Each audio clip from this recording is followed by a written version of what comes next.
What's up, guys? I'm the Russell Gamer. Welcome to my Monday Night Raw live commentary for the week of August 23rd, 2021. This is a brand new thing we're trying here on the channel. But basically, live commentary and reactions to what's going on Monday Night Raw. I will try to have everything put in a timetable of sorts on YouTube, so that way you guys, if you don't want to sit through the entire 3-hour video and you just want to get to specific points in the video, I will try to have it listed in the description box below. But if you want to hang out for the next 3 hours, I greatly appreciate that.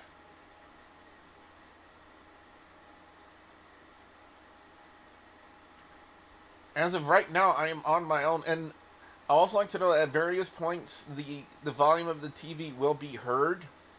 I will try not to have it too loud, so that way WWE doesn't decide to get picky and copyright me.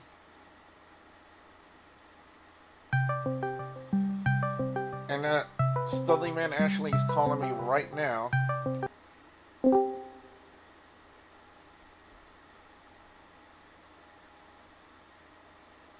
Hey Ash, how you going? Monday Night Raw just started. Yeah, I'm watching.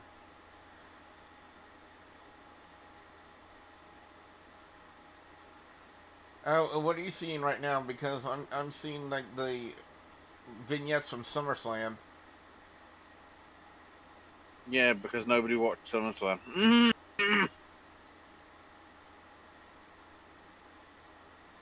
Nobody watched SummerSlam, so we need to catch people up on what happened at SummerSlam. Because lol.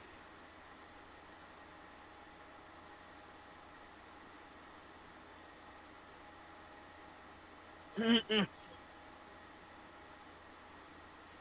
so what do we want to sync up on? Like, what are you seeing right now? Still on the Goldberg's son getting murdered, Okay. and now Reign Cena. Alright, let me know when you get to the Monday Night Raw arena, like after the Brock Lesnar thing. See now, if you guys listen to us on the live commentaries for NXT Takeover and SummerSlam, we couldn't sync up like this because Peacock had no way of doing it. But since we're going to be reacting to Monday Night Raw and I have DVR, it's very possible for me and Ash to be synced up. That's one feature with the old network.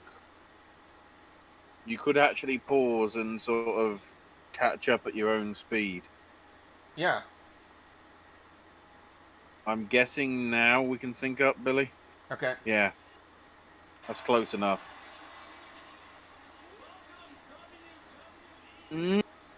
So, like I said, guys, I'm going to try not to have the TV. We're all still buzzing from an epic.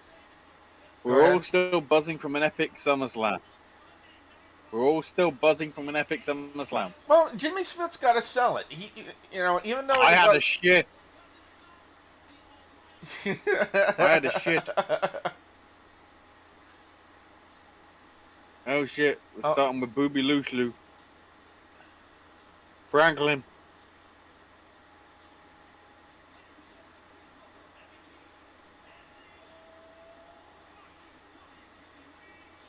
Meanwhile, I keep pressing the wrong button to try and get the supercard set up for us. Can you imagine Can you imagine playing video games on a screen that size?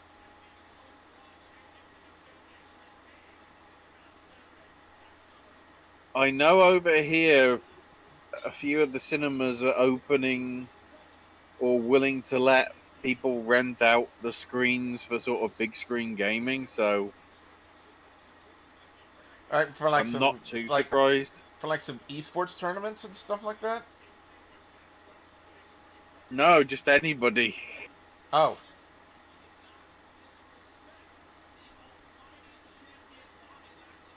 So, like I I'm said, guessing it's the idea if you basically want to have, go if you ahead. want to have a party and whatever, and I guess be able to play with friends or something, or have it as an option, maybe. I don't know.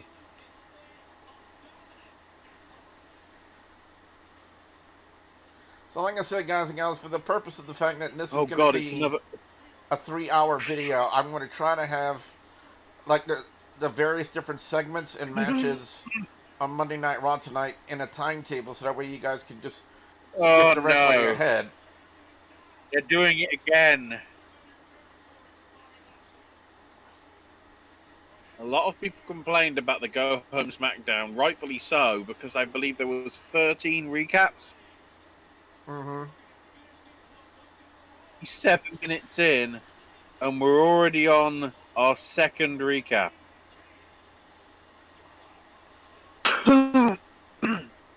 Which we practically just saw a few minutes ago in the intro.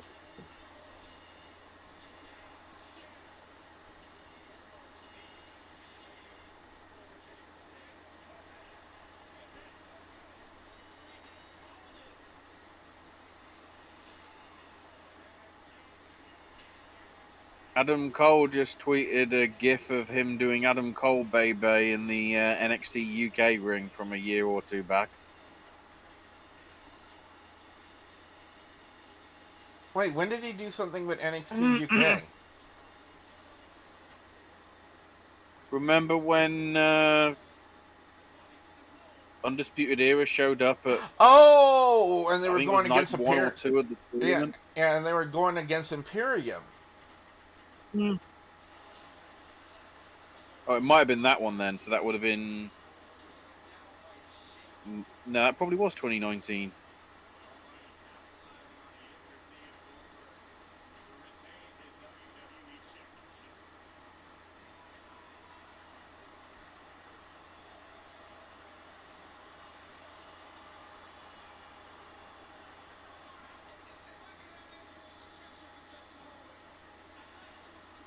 There seems to be more booing for Bobby Lashley tonight than there was at SummerSlam. Yeah, but is he?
So what is Bobby Lashley the Incredible Hulk now?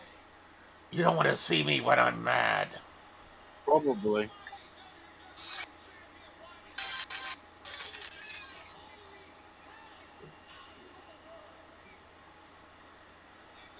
Holy hell!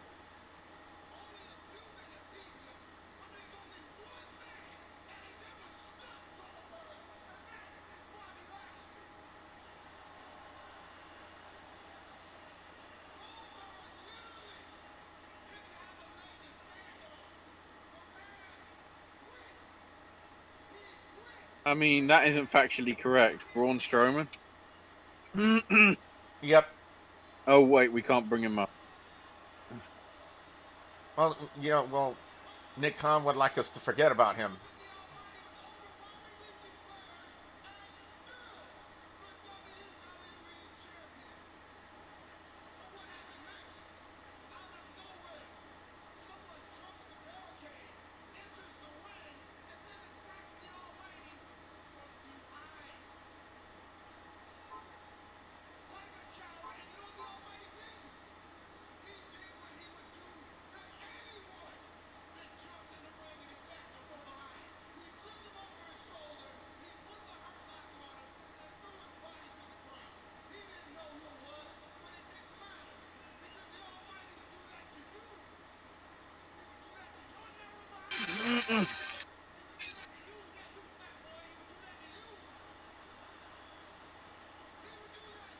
Oh, great.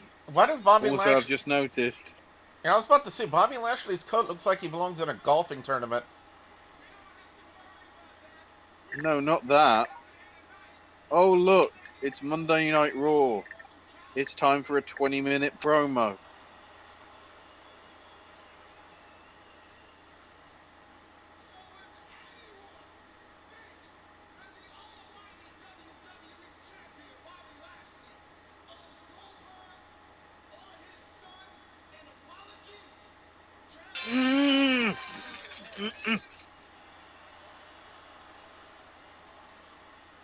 Oh, wow. So with hell is Saudi Arabia confirmed.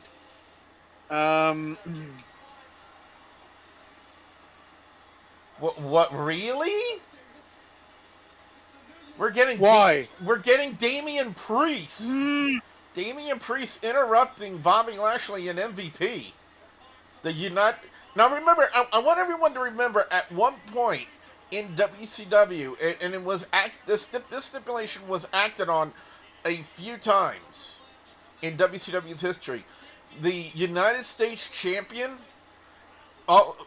upon winning the championship, also had an automatic number one contendership clause to the then WCW World Heavyweight Championship.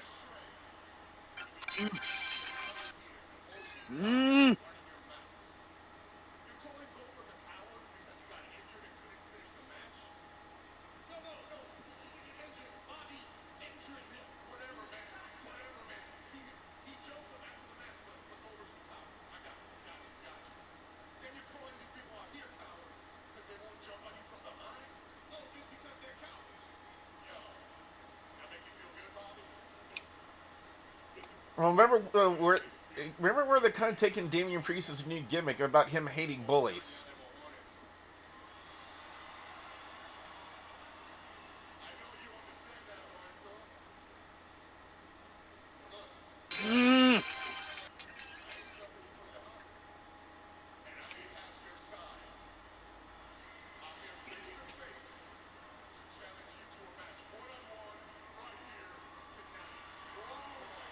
A champion versus champion main event for Monday Night Raw tonight? It's the championship contenders match, I think you'll find. I'm still wondering how in the world WWE even came up with that concept. That terminology really doesn't make any sense. It's WWE. It's not supposed to make any sense. That's why it's perfect sense. Well, Lashley now attacking Damien Priest after Priest called him the coward for not accepting the challenge. He hit him in the ass.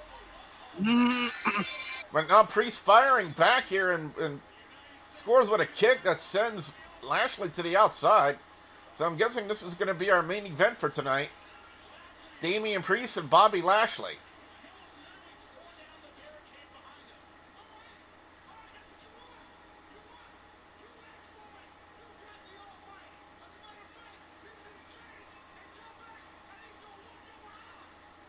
Wait, they're going to do this now?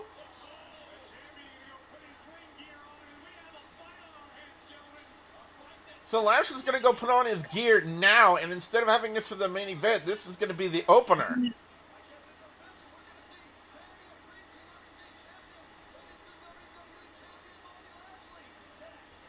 Okay, now I could understand it if they would have booked this as the main event, but the opening? Why not put this as the main event? That I don't understand. Because Brock Lesnar. But Lesnar's on But we SmackDown. know that Brock.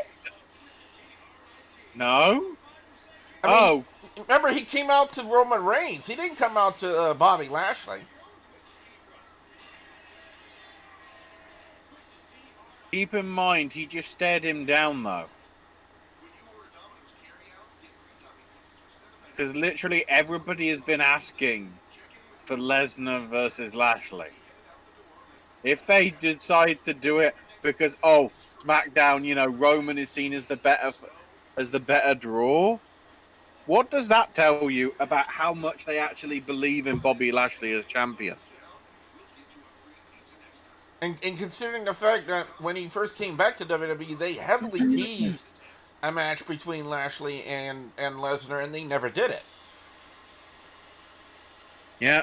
Yeah, I'm just muting the TV right now because it's just nothing but commercials. Some pretty strong cards. I'm guessing oh, wow.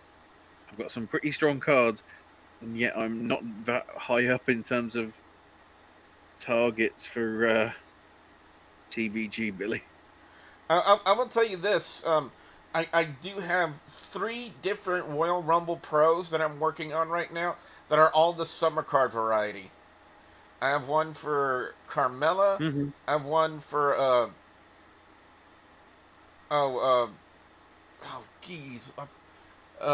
the leader of the Legado del Fantasma. I don't know why his name is escaping me right now, but him, the former cruiserweight champion, and Santos. Santos. Pablo Escobar. Yeah, Santos Pablo Escobar. Sorry. And because the drugs. Yes. And Ivar of the Viking Raiders. Those are the 3 Royal Rumble Summer Pros that I'm working on right now. And then I think I have a WrestleMania 37 fusion that should be finishing up sometime tomorrow morning. By the way, if you guys are listening out there, if you guys play Supercard, if you're interested in joining our team, we do have room. Well, probably. If we need to force people out that aren't active enough.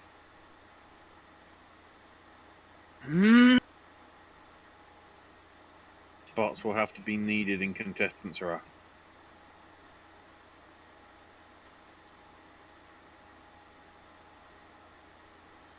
By the way, from what I've learned on YouTube, I can put in timetables to indicate different chapter marks in the video, so that way people can, instead of just waiting through and skimming through a 3-hour video, if they want to go to a specific point in this or any future long reaction videos that we do, they'll be able to do that just by clicking on the chapter that they want to go to.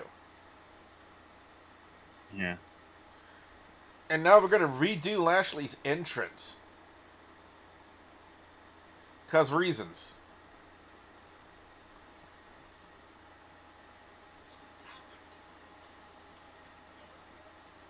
It's not enough that we're getting recaps of what happened on previous things. We're getting recaps of what happened 20 minutes ago. Oh, no.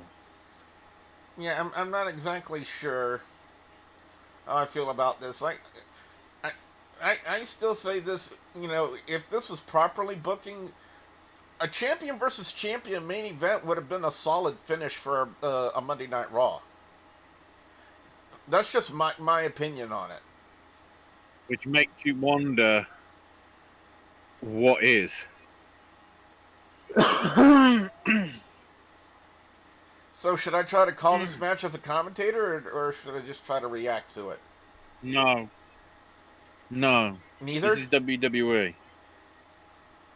Yeah, we just need to just talk about things that we notice. Sort of react style thing. as much as I don't think there's anybody at the minute on Raw and SmackDown's commentary that I'm like, I don't think they need to be there. If anything, Byron and Corey were very sort of pushing Adnan and making him get better. And they're doing it to a lesser extent with Jimmy Smith. But Jimmy feels like he fits, sort of thing. Yeah, It's and not the commentary that's the issue, not the talent that's the issue. It is the 59,000 writers and Nicholas Carnus Wattis. Lashley with a flatliner. Are they going to go for the finish of the match already? It seems he's already sizing him up for the spear. I mean, I doubt it. No, for some reason, I feel that there's going to be a run-in by somebody. It's either going to be by... Well, I wouldn't think Goldberg, but I think with the way Sheamus' character is and the way his gimmick is... speak of the devil... Well, speak of the devil, Sheamus. As soon as I said his name, there he was. So I kind of figured they weren't going to have a clean finish. If they're going to do this as an opening, oh no! Now I see what they're going to do now. Oh, who's going to be the savior? Who's going to be the savior? Who's going to be the savior? I don't. How about Drew McIntyre? Oh no! Oh God! Wait, did we get desynced? No. Well, maybe, but like, I don't want to see Drew versus Lashley. Seriously. Now, is this going to devolve into the main event, or are they just going to say they're going to go to commercial break and come back and say they made a ruling and turn this into Eddie Long. Oh, Lashley's leg. Eddie Long from. Oh no, Lashley's leg. Oh, did you see Lashley's leg? Hang on.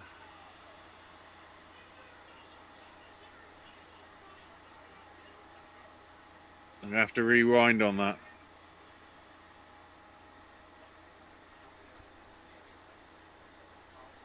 It was. The table actually destroyed itself. Yeah, I'm trying to get it,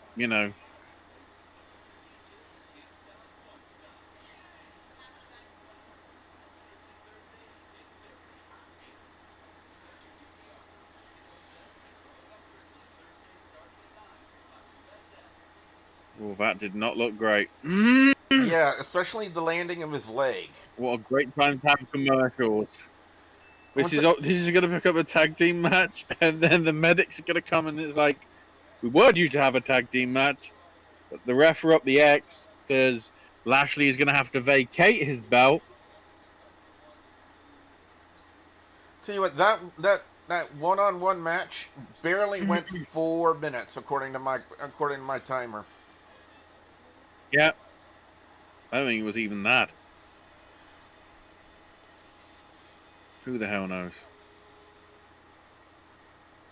Now I'll tell you when my feed gets back from commercial break.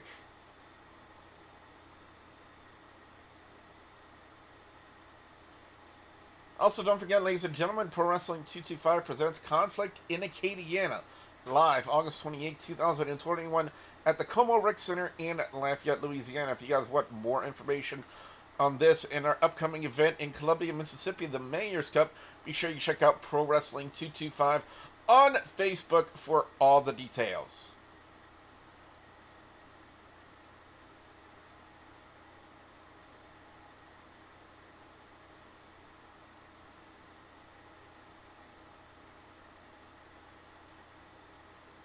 And one of the many great matches we have coming up at Conflict in Acadiana, Ash, and you've been following this one a little bit closely too, because I know you've seen it, especially with everything that's happened with the Wild thing.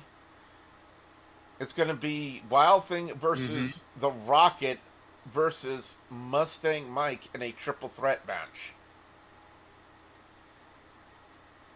As as a triple threat, that sounds a little more intriguing than I thought it was gonna go. So yeah, Yeah, at that 225 shows some Mania, promise. On Raw. at 225 Mania, Wild Thing tried to apologize to not only the fans in Denham Springs and the Rocket and Mustang Mike, but it seemed like neither one of them were willing to accept his apology and admit that Wild Thing or give Wild Thing any forgiveness. So I'm wondering what's going to happen this Saturday in that triple threat match. We're going to be talking about some of the other matches that are on the card as well, as I believe we're about to come back from commercial break. No, it's on a Liberty Mutual commercial. I apologize. Not that I'm saying anything's bad about the company. I'm just saying that's what the ad is. Now it's back from commercial break, and just as I figured, they turned it into a tag team match. The mystic grave of Teddy Long. I know he isn't dead, but in in Nick Khan terms, he's dead. You know, you've been future endeavored, therefore you're dead. Um, I I just hate it when I can kind of like foreshadow still love and that line foresee. from that Hal Warney interview. We live in the present, not in the past. If the talent we don't think is going to be good in the present or the future, there's no point in keeping them. We don't live in the past, Goldberg. We don't live in the past, Edge. We don't live in the past, Randy Orton. We don't live in the past, Brock Cena. Lesnar. We don't live in the past, Lesnar. We don't live in the past, Triple H.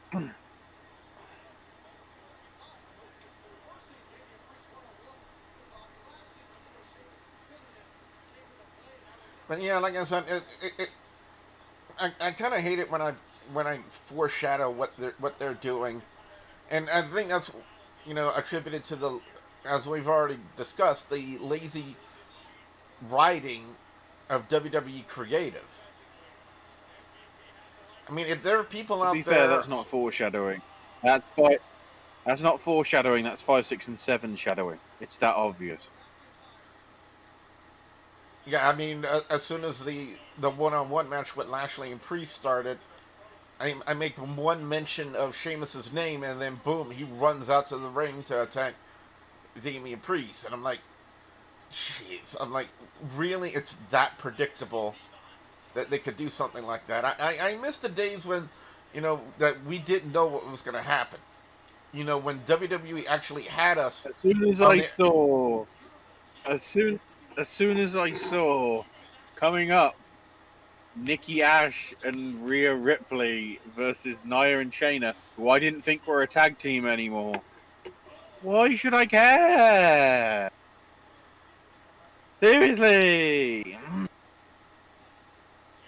Wait, when did you see that? Because I haven't seen that yet. That got announced about 5, 6 hours ago on Twitter. Well, one thing I want to bring up Oh, great.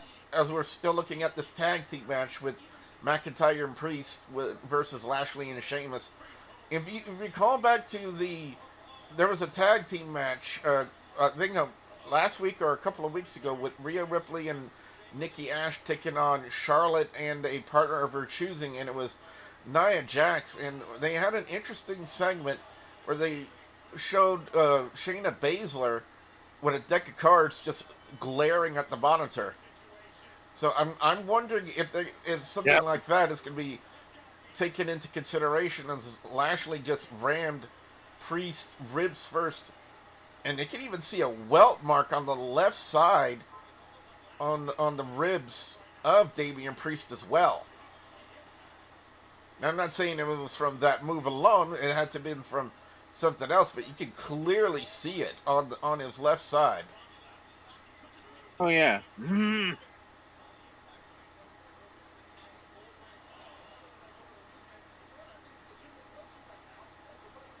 know, one of the reasons why I want to start doing this, in a sense, is something I've preached for years, and I think you'll understand where I'm coming from. Is lazy commentary can ruin a good match. If commentary isn't There is exciting, nothing wrong.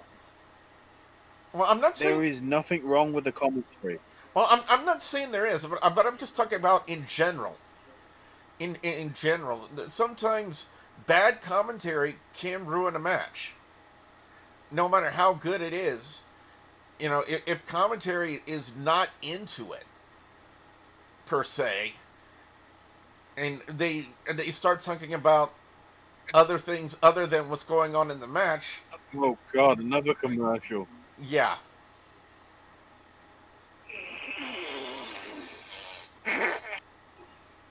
And I guess we all heard what Ashley thinks of these commercials. But as I was saying, Well, it's just we literally had what 4 or 5 minutes and then immediately to commercials. yeah, I noticed that because I've been keeping track on when the certain matches and segments start on the counter for the purposes of setting up the chapters I, on YouTube. I can't wait till we get the usual thing of how much wrestling do we actually get on a 3-hour Raw compared to a 2-hour Dynamite. Jeez, I can't remember the. To be fair, that would be an irony if we get, you know, more wrestling in 2 hours of Dynamite and 1 hour of Rampage than we do across maybe the 5 hours of Raw and SmackDown. Maybe.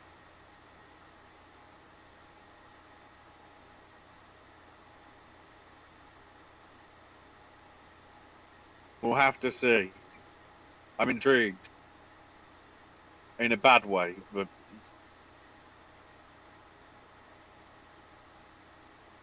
also keep in mind tonight we also have the return of Logan Paul.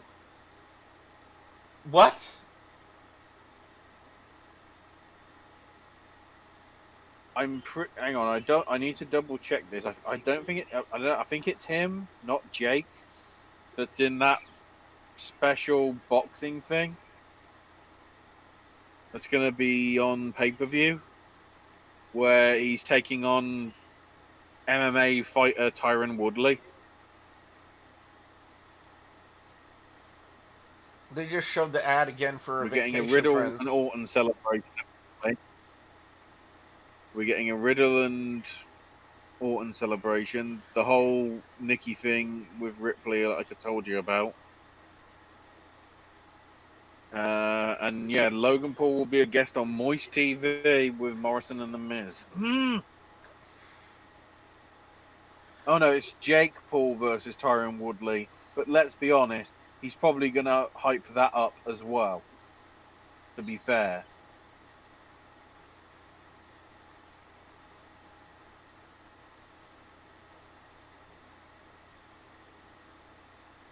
Do you think WWE will pull any surprises like maybe we'll see Adam Cole tonight on Raw?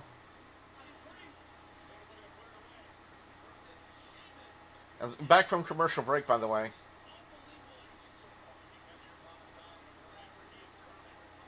And now they show the now they show the ad for Moist TV and Morrison and Logan Paul. You'll be pleased to know the Priest Lashley match actually went 83 seconds. Oh God! It didn't even go 4 minutes. It didn't even go 2. Well, the 4 minute. I think I took into consideration the entrances as well.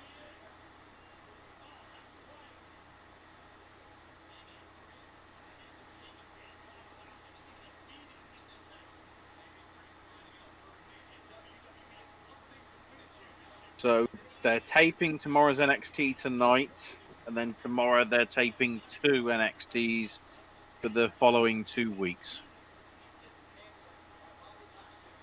Any particular reason why they're not doing it live? I don't know. I have no clue. Because apparently USA want live product, not tape product. They knew they were hamstrung by the Olympics, which is why you had tape product when the Olympics were happening.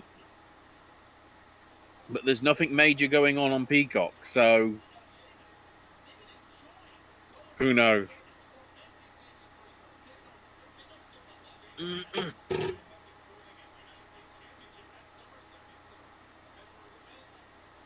Oh, and the CM Punk shirts Yeah. have sold more in 72 hours than any T-shirt in the history of pro wrestling tees. Oh, jeez. Mm. Okay. Well, that's nice for Mr. Punk.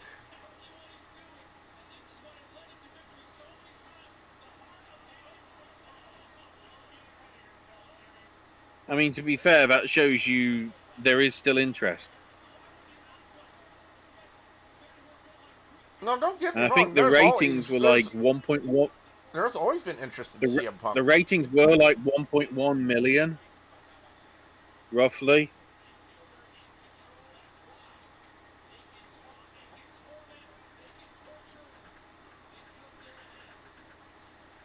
And also Tony, in response to Nick's, finding athletes and training them to be wrestlers. Tony Khan just tweeted, "Professional wrestling's an art form. You don't create great artists by training them all to paint by numbers in the same way." Oh, I remember reading that statement earlier today.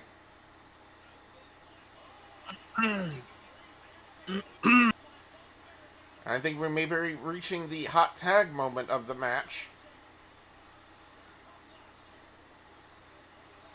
Yep, there goes Lashley and McIntyre.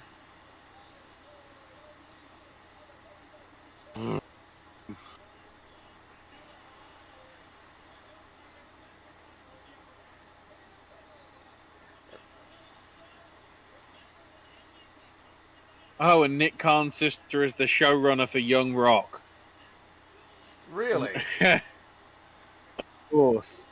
Of course.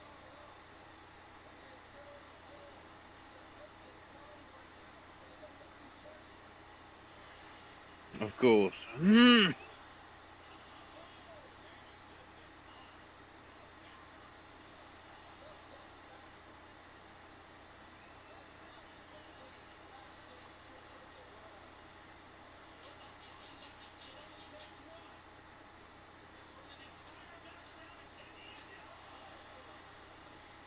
Lashley goes for the spears and misses.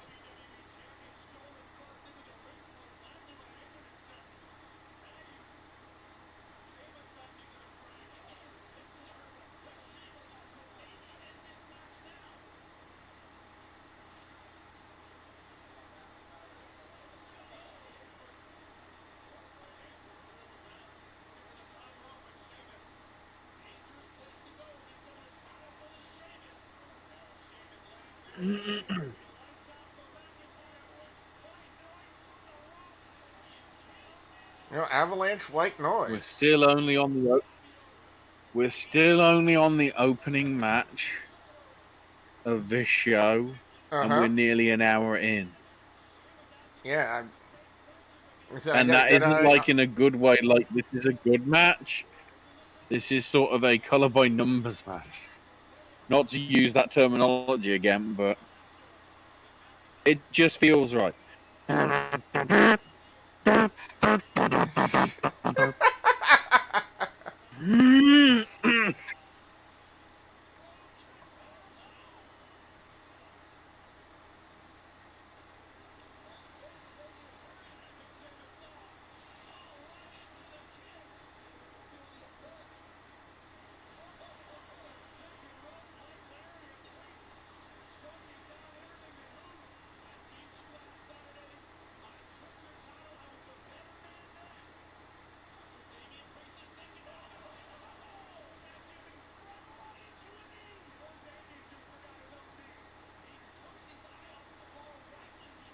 Lashley's walking out on the match.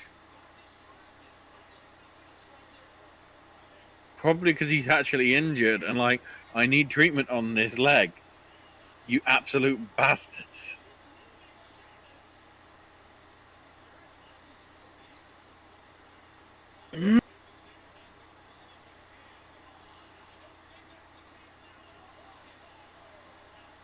There's the Claymore.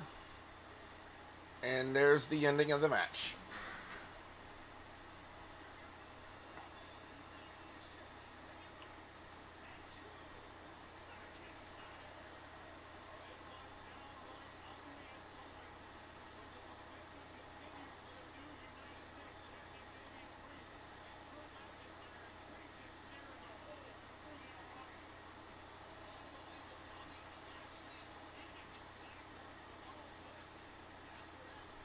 Do you think they're going to go anywhere with this thing with Priest and Lashley? No.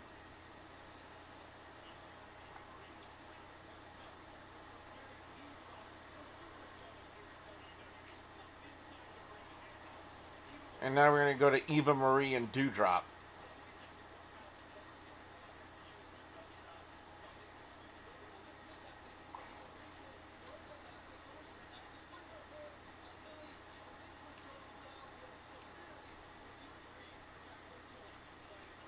I will say this, Bliss almost looked like she was wearing her goddess gear, you know? Wouldn't you kind of say it kind of resembled it? Well, she's just trying to look like, Harley Quinn, so it don't matter.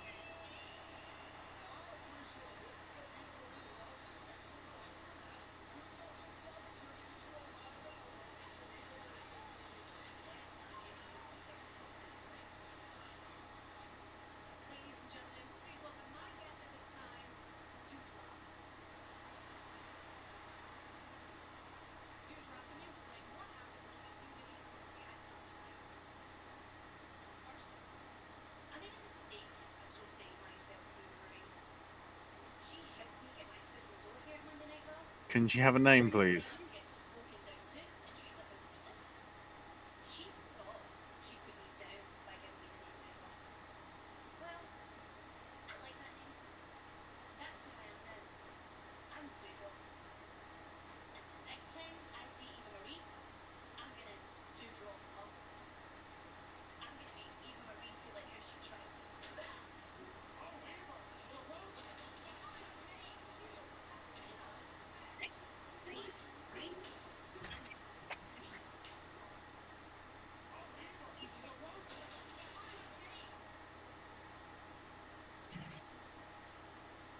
Oh, look at that, Ash. They're giving Eva Marie some viciousness. I don't fucking care. I know. She wants to be called Doudrop. This is no different to Shorty G. And what happened? Fuck all happened.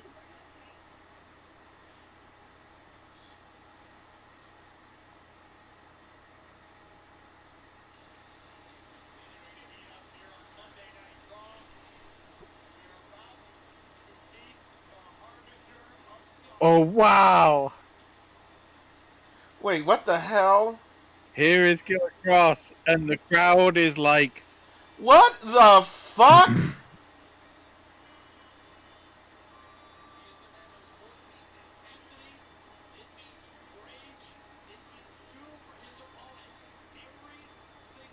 Hang on. My feed is not great.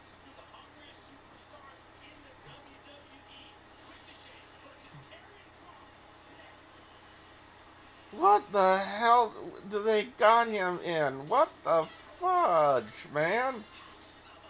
I mean, come on!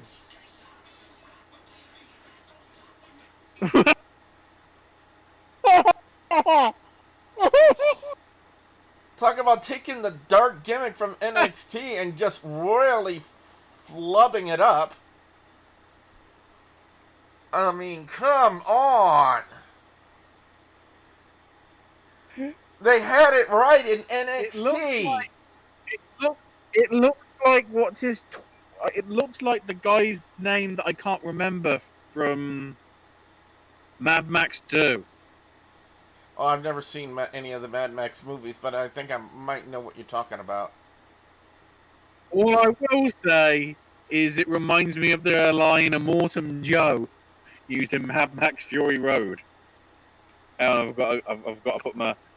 Hang on, no, let's use this. Hang on, let's make sure that there ain't too much crap in this mug. Oh, it's just dust. Good. Mediocre. That sums it up. Actually mediocre. For the love of the fuck. It's Karrion, Kross, and Ricochet. Jeez. So one could probably foreshadow a squashing of Ricochet in this match. Who knows?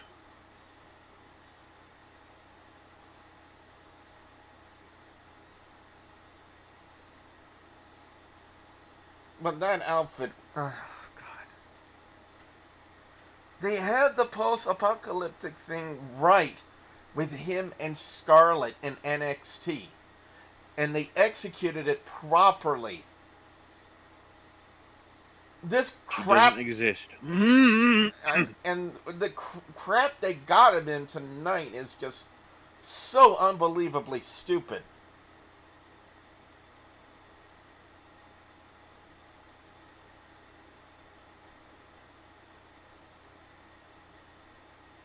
See, a lot of people were saying, why were they being so harsh on Cameron, Karrion Kross, he's going to Raw, he's moving up.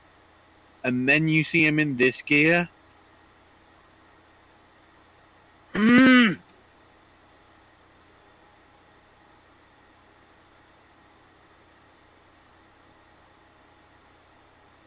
Well, as we wait for the commercial breaks to... I'm very intrigued as to how the shoot interview is going to work out. And also, don't forget, in a Pro Wrestling 225 conflict in Acadiana, August 20th, 2021, A.S.H with Rhett the Threat Thibodeau from Karrion winning the SEC Championship just recently on Tough Talk, which is Pro Wrestling 225's newest talk show. He has actually thrown down an open challenge to anyone to step up to the plate and challenge him for the SEC Championship. And one name that might be popping up from what I saw is the person who's known as our duly elected heavyweight, Mr. Ryan Ocean. But that is just one possibility of one person who could challenge him for the SEC Championship. And I gotta say, Rhett the Threat Thibodeau has gone through a lot over the last year and a half just to get his hands on the SEC Championship. And I gotta wonder who's going to accept the challenge come this Saturday in Lafayette. It's going to be really interesting to see who does. And even if you can't be there live, ladies and gentlemen, everything will be recorded for release on Pro Wrestling 225's Facebook every Tuesday at 8 o'clock Central Time. Oh yeah, and there's really already that. People are quick on the screenshots. We already have the head thing doesn't even look like Mad Max. It looks like I don't know what it looks like. To me, it looks a little Borderlands-ish. And Ricochet doesn't even get an entrance.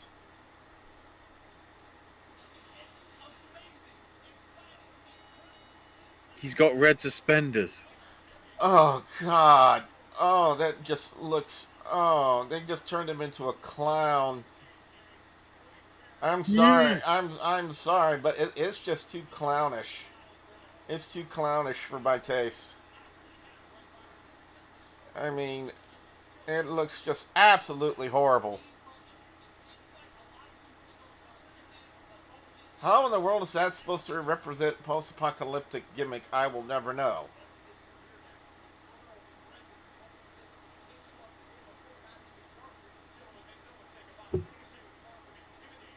Ricochet was far from intimidated. Yeah, he looks like a bitch.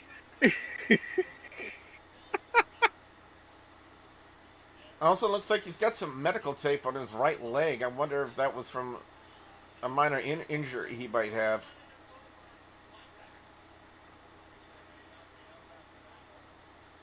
It's like on the quad.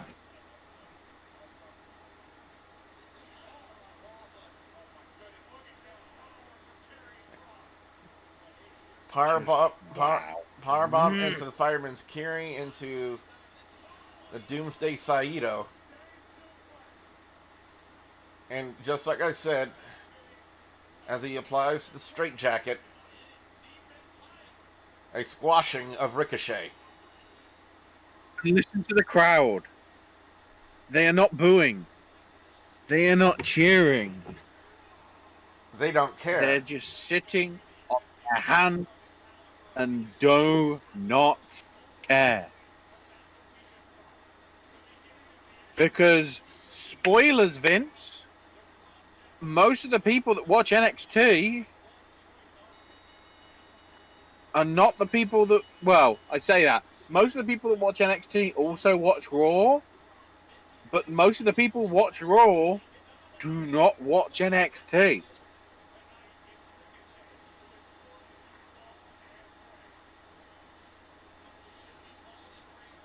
I do not like what they've done with Karrion Kross. I'm sorry. It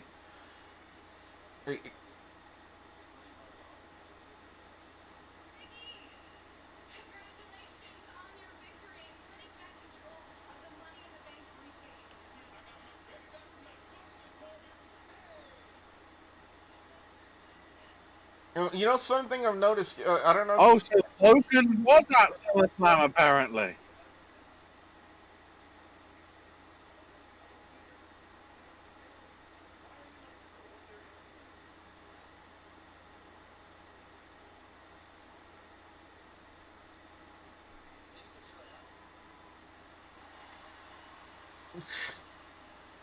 Logan Paul calling Baron Corbin an asshole. Oh, the Viking Raiders. And they got some Sorry, merch. I didn't know I had to piss myself.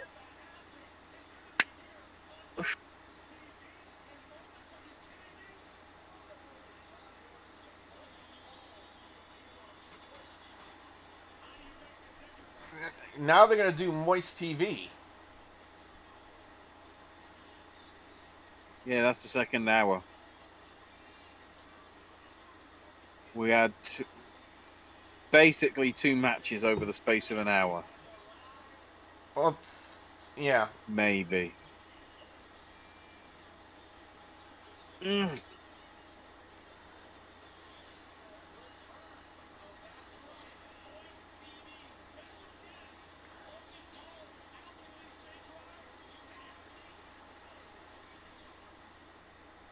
So I have absolutely no idea what they're going to be doing here. Other than it's something with Logan Paul. I mean, I don't know what else to say.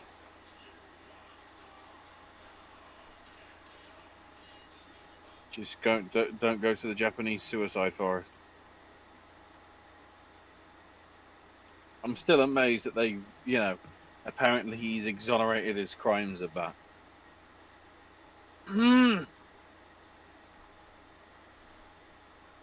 Well, another match to look forward Then to. again, this is Nick Khan. Yeah. This is Nick Khan we're talking about, so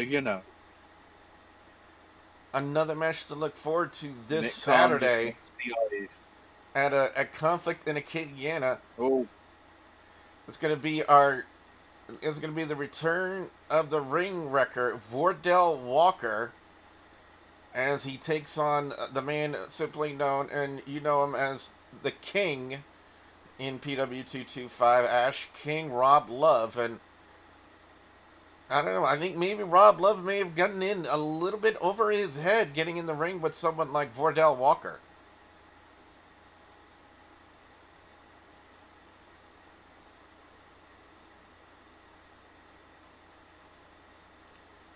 But the only way for you guys to see that match would be to either be there live this Saturday, August 28th at the Como Rec Center in Lafayette. And also don't forget, all of the events are filmed and released on Facebook every Tuesday at 8 p.m. Central Time, so be sure you check it out on there as well.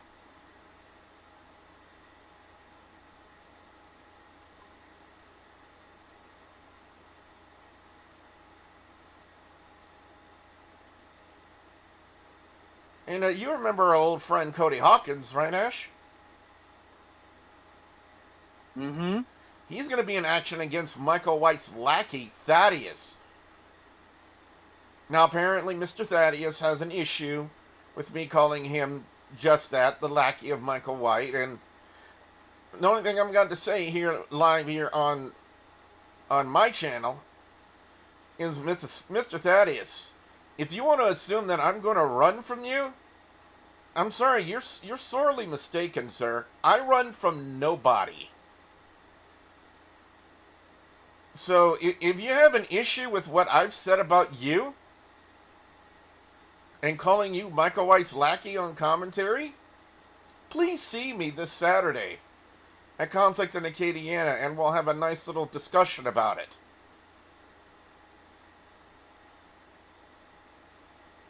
That is my only word of advice to you. If you got a problem with what I said, Mr. Thaddeus, see me at Conflict in Acadiana. And we'll see how much of a tough guy you think you really are.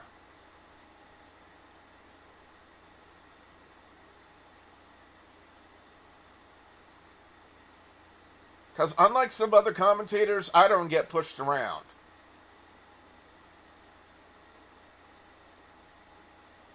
Oh, apparently there was giant boos when the Becky SummerSlam footage got showed live in the arena.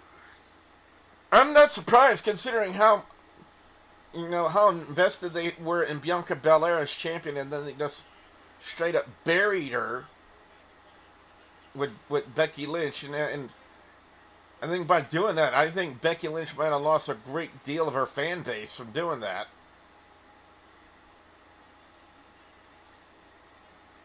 No, and then of course the added thing is she may not have actually been cleared to wrestle. In which case, why does she have the belt? Uh-oh, Sheamus is unhappy.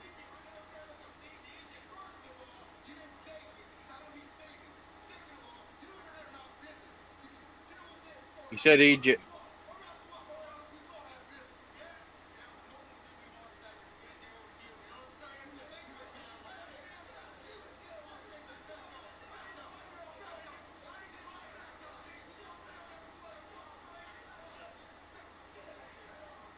So now they're portraying Sheamus as maybe a possible new contender for the heavyweight title by doing something like that.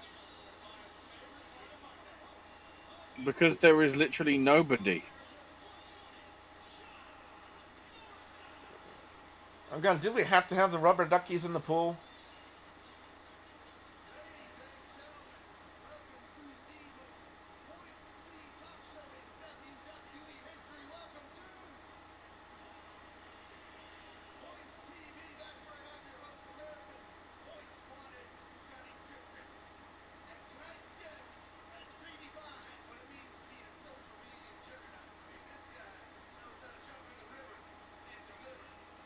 Social media juggernaut.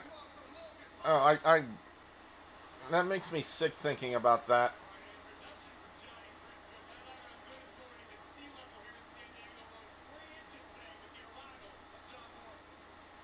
Really, Corey Graves? Shut the hell up.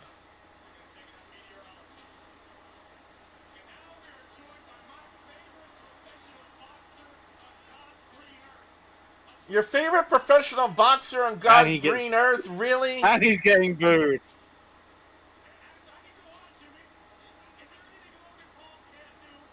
Oh, shut up, Graves. For the love of Pete. Logan's going to Saudi. Probably.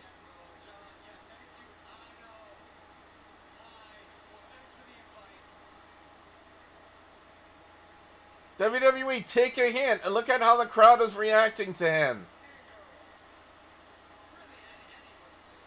Oh, a little girl next in line to Ryan Satan is decked out in Fiend gear and has a Fiend Bray Wyatt sign. Oh dear.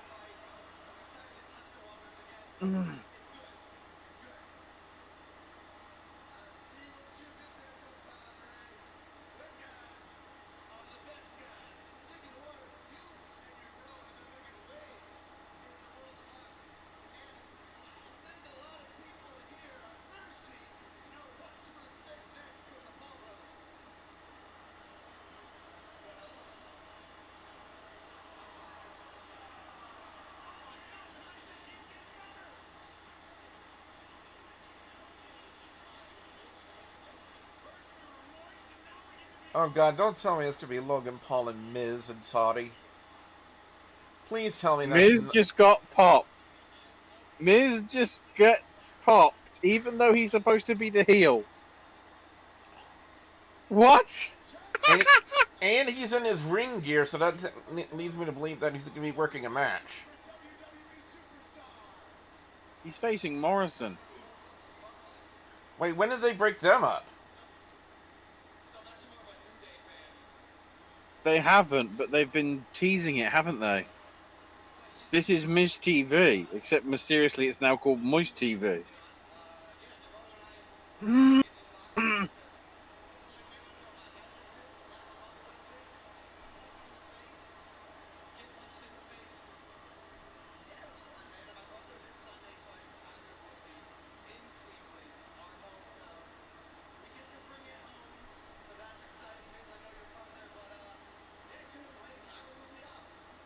I'm still trying to figure out the purpose of this.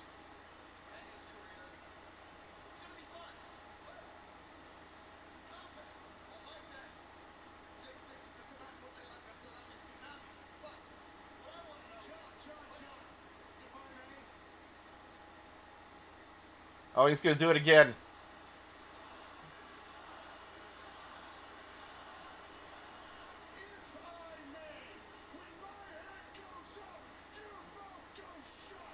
Well, he hasn't done that in a long time.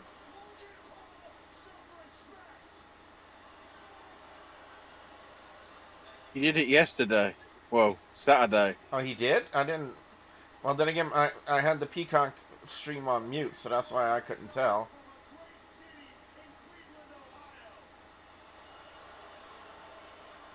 Please get a Suicide Forest chant going.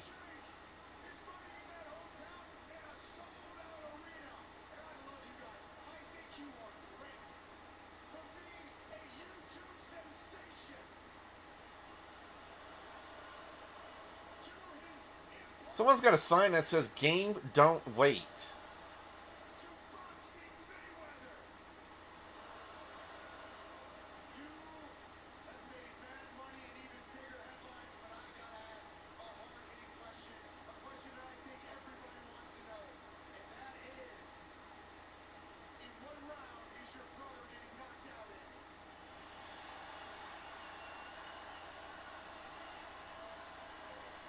Oh, talk about flipping the script.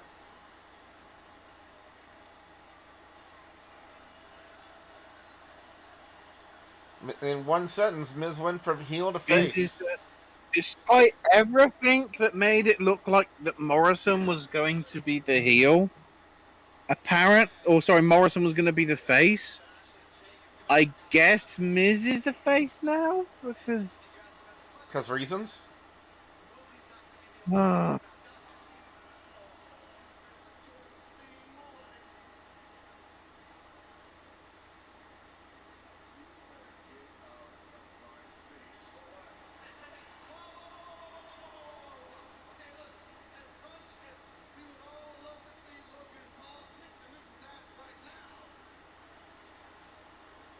Did you hear Morrison just said?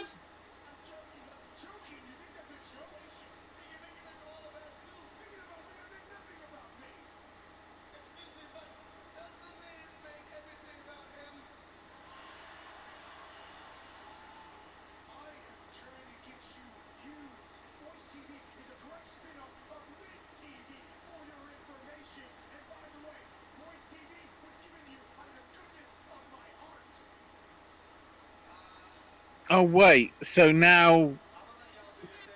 both are going to be face?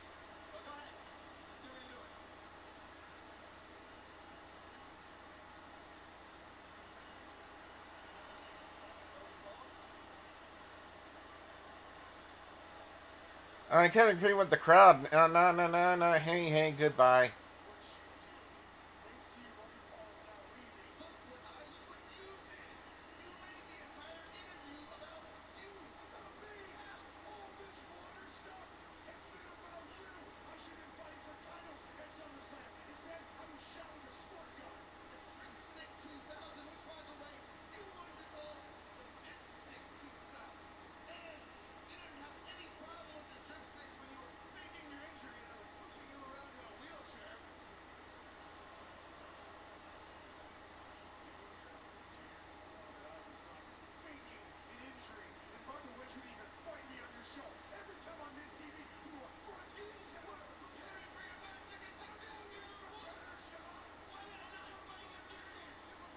Will somebody please interrupt this? Thank you.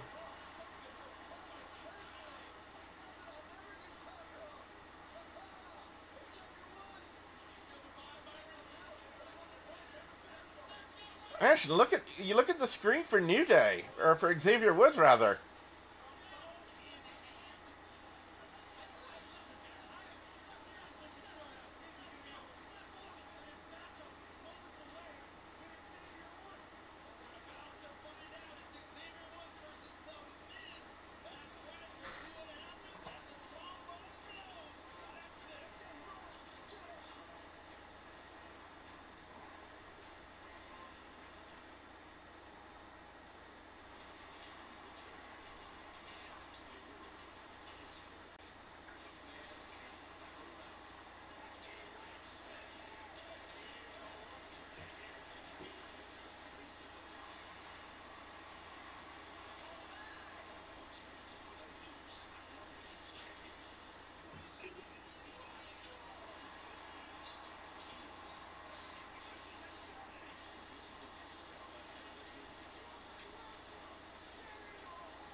So it's going to be Miz and Xavier Woods.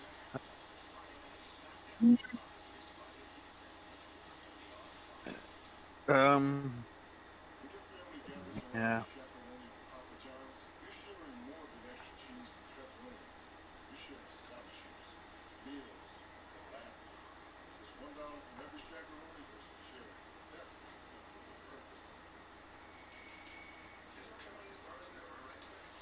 And I'm hoping I'm getting these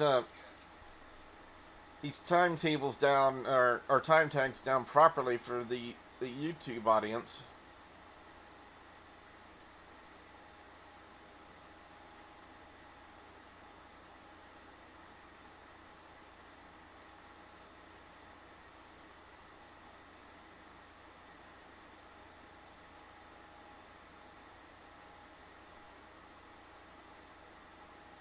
Be honest, at this point, I'm now just waiting for the Spider-Man trailer.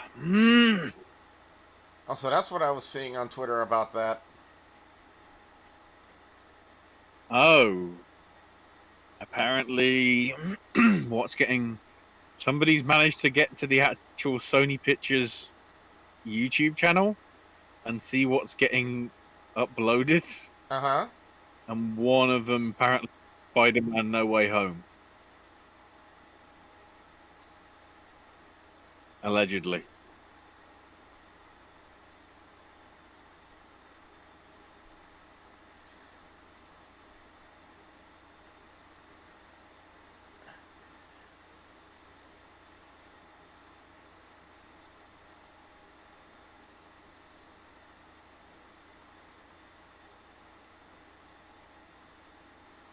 Another great match to look forward to at Conflict at Acadiana this Saturday would be for the PW225 Tag Team Championship.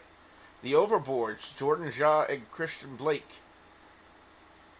are once again challenged by Braxton Hunter and Brandon Law of Team 337. And the last time these two teams got together, Ash, I gotta tell you, 337 did bring the fight to the Overboards, but the Overboards were able to walk away victorious in that match. But I gotta wonder, is this match this Saturday 337's opportunity at gold. Will they walk out with the gold? It's gonna be interesting to see what happens. There's always there's always opportunities, and if you get given it, you got to pounce. And if you pounce and you get lucky, you'll be in the books. And don't forget, if you cannot be there live this Saturday, PW225 will always records and uploads everything on their Facebook page every Tuesday at 8 o'clock Central Time. So be sure you join us there live as well. Right, so I'm just trying to look at this because apparently the trailer is properly debuting at the CinemaCon event in Vegas, which started today. Mm-hmm. The only thing that Disney are doing is they're doing a early advance screening of Shang-Chi. Wait, hold on.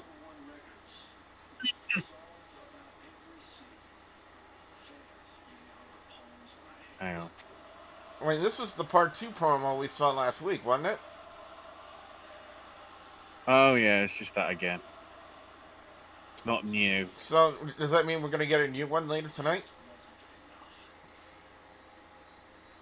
Probably, because, recap.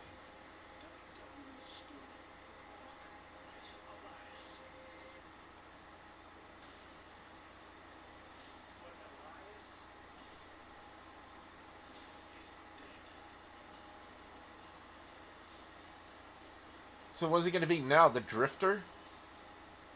Because that's what his original gimmick name was in NXT, was the Drifter. He's going to be called Doudrop. Oh, God.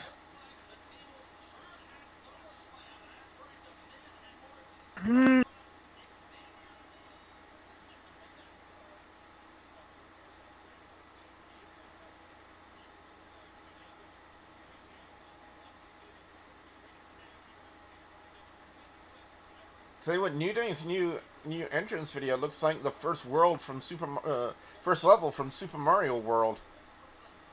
I don't know if you had a chance to see that, Ash. Yeah. Oh, great. I guess because people think they can see the CinemaCon stuff on the CinemaCon website. The CinemaCon website has crashed. Oh, boy. Which is brilliant. Might have to go to the cache version to be able to maybe see it. Or it might be so many people are trying to go to it that the servers can't cope.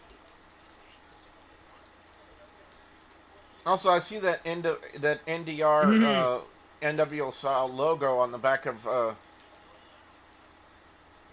Woods' gear.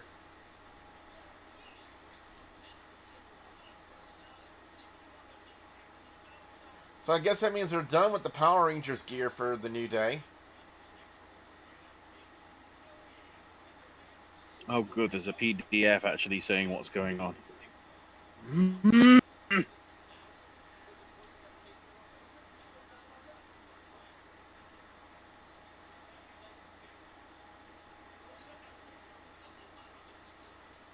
So yeah, Sony are doing a presentation that's started about 15 minutes ago, heading through to about midnight Eastern.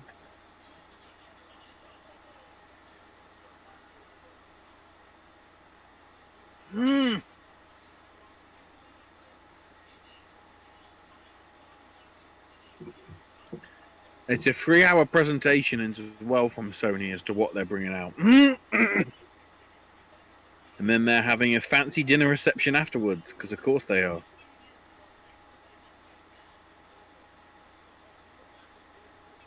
It looks as if there's going to be a studio presentation from MGM and United Artists. So whether there'll be new info regarding if they want to do a final trailer for the James Bond film, I don't know. Warner Brothers are doing an event as well tomorrow on Tuesday.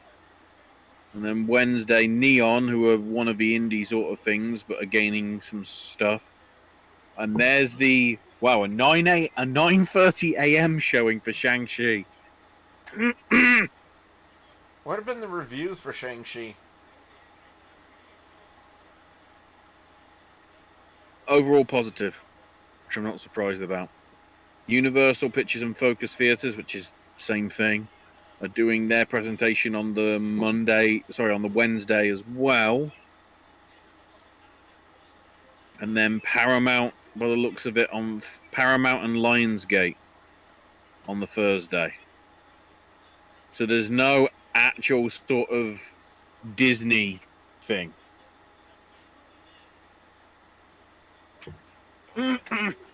Speaking of seeing, Nikki A.S.H has her own graphic yeah, as part of the Raw stuff. I'm about to bring up, since we saw Nia and Shayna, are we going to get an appearance by our 24/7 champion Reggie at some point tonight? Remember, they're nothing to do with each other anymore. I know, but I'm just saying, are we going to see Reggie at all tonight?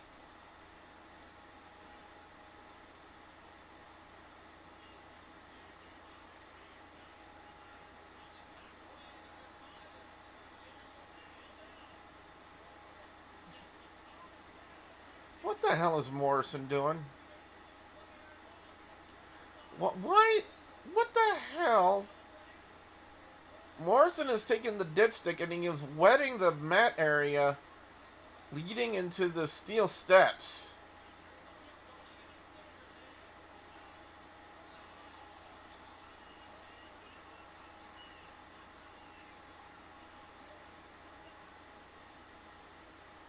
I gotta say, I love Morrison's reaction to it. He just got his eyes wide and he just went, damn. Well, that was a I good. know what we're gonna get a gif of in about 4 minutes. Yeah, I know that was pretty funny. I'll give him that. I like that. That We was. know what's happening in 4 minutes. Larry King was saying, I don't care who you are. That's funny right there.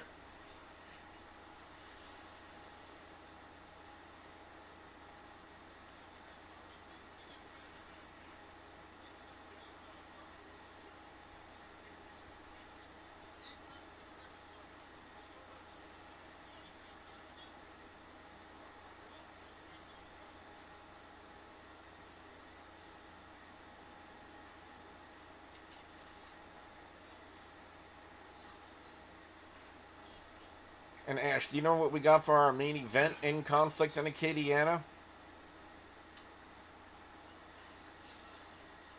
It's for the PW225 I'm heavyweight. intrigued.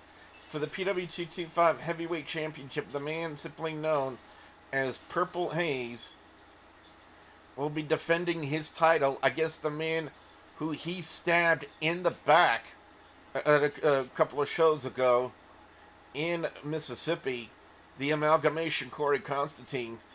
Corey Constantine looking to become the second ever person to become a two-time PW225 heavyweight champion.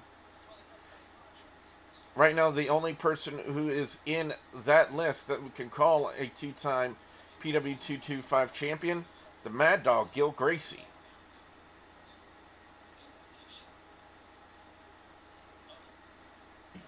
But Purple Haze seeks to add his name to that list. Will he do it?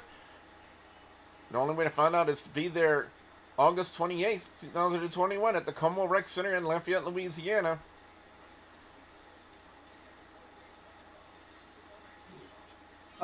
Buddy Matthews is heading to Warrior Wrestling in October. The former Buddy Murphy, of course. Whether he'll be anywhere else, we will have to see.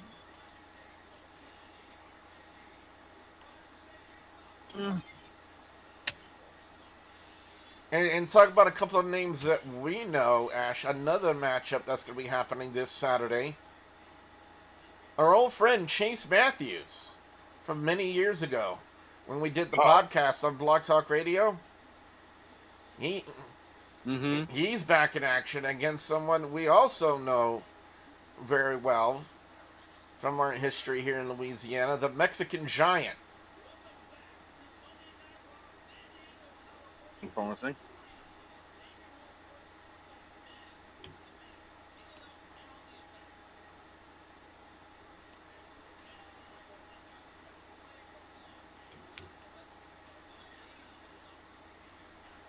So far, Stardew Valley is hosting a tournament with a $40,000 prize pool. Stardew Valley? Okay. Yeah. What kind of tournament can they do in Stardew Valley?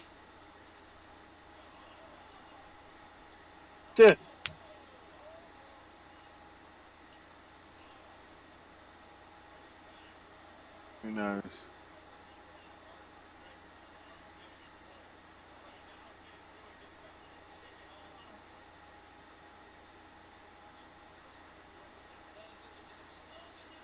Oh, Miz for that is patented textbook clothesline in the corner, and Woods got out of the way and countered with a Hangman's neckbreaker.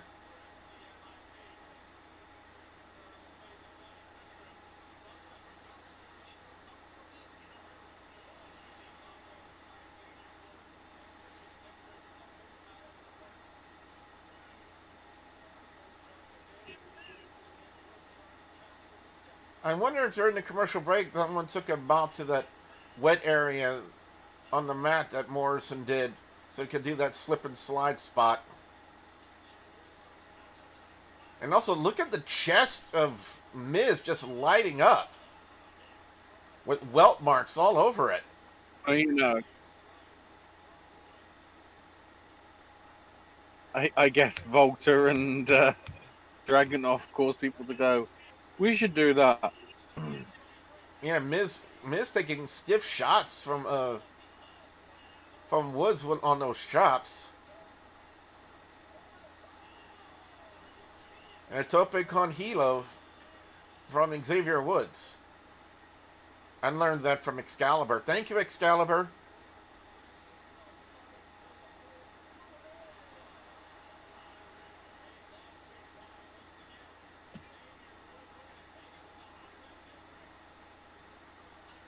Just figured I'd throw in a little bit of commentary in the match. Not a lot, just a little.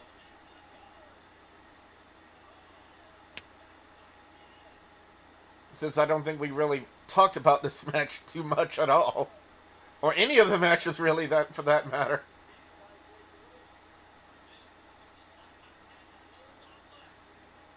I mean, if WWE would give us something interesting to talk about, that would be nice.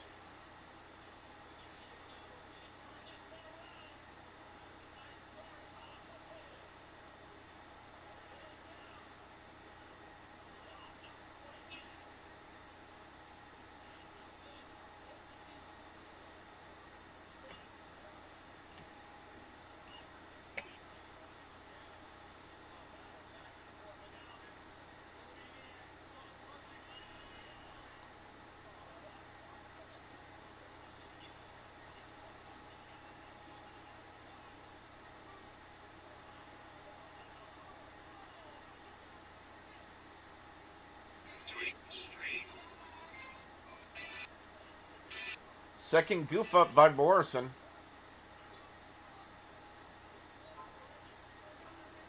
Oh, small package. And that's the end of the match.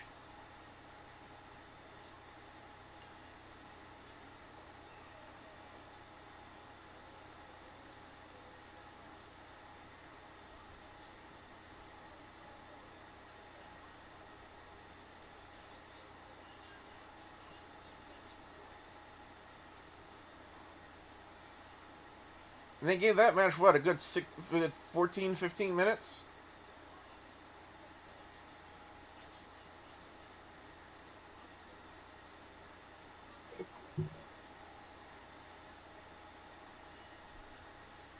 You were right, they didn't take him that long.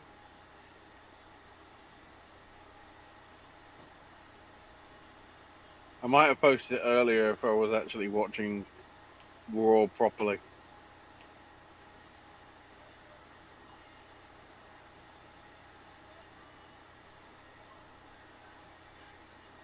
Are they going to do the full turn right now? Are they going to do the split right now with Morrison and Miz?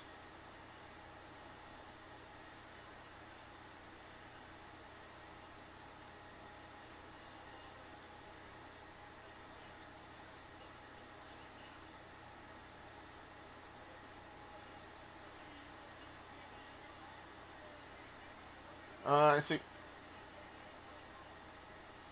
Oh, there it is. Miz is the heel. So to get over how he's a heel, they have him rag on Logan Paul, which makes him a face.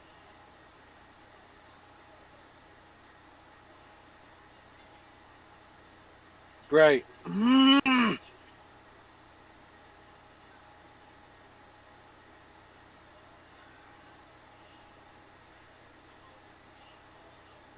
Well, it's about time they did something with this because what has Morrison really done since he's come back to WWE?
So, yep, they've turned Miz. Well, they kind of cemented Miz as the heel by having him jump Morrison like that.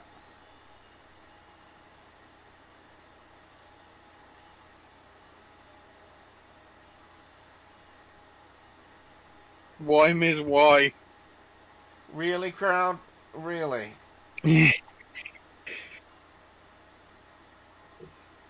This is why.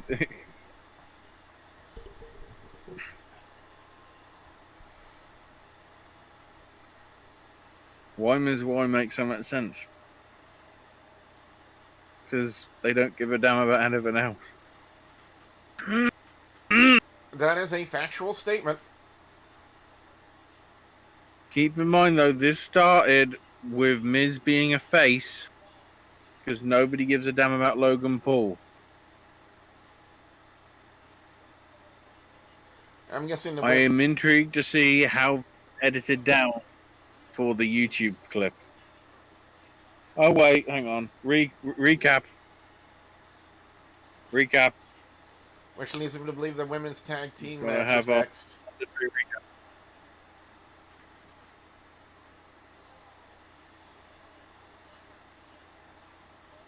So what is the main event? That is a that is a good question.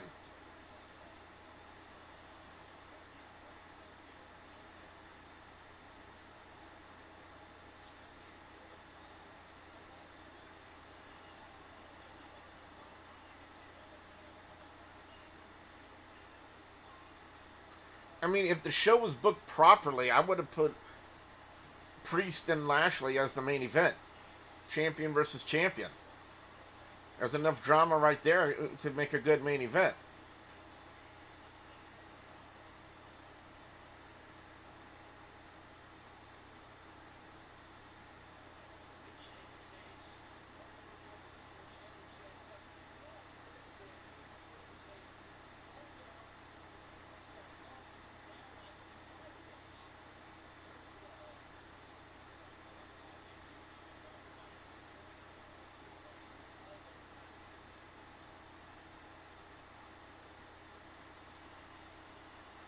Ooh, and you look for Miss Ripley.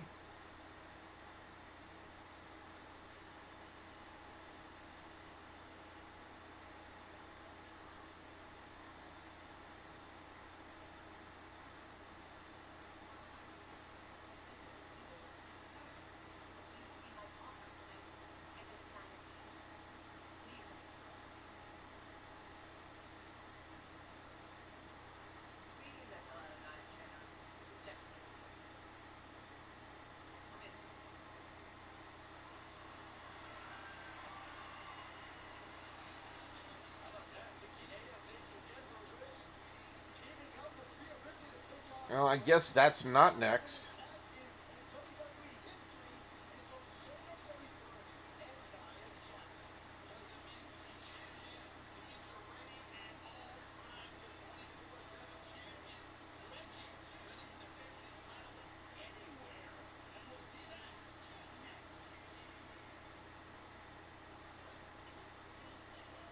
I gotta tell you, the athletic things that Reggie can do with some of those flips and those dives that he does is just it leaves your mouth agape and leaves you saying wow.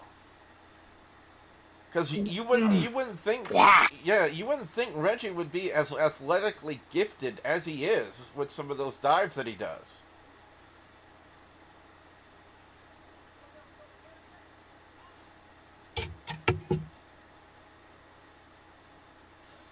I mean, I'll put it to you like this: he put Sin Cara to shame.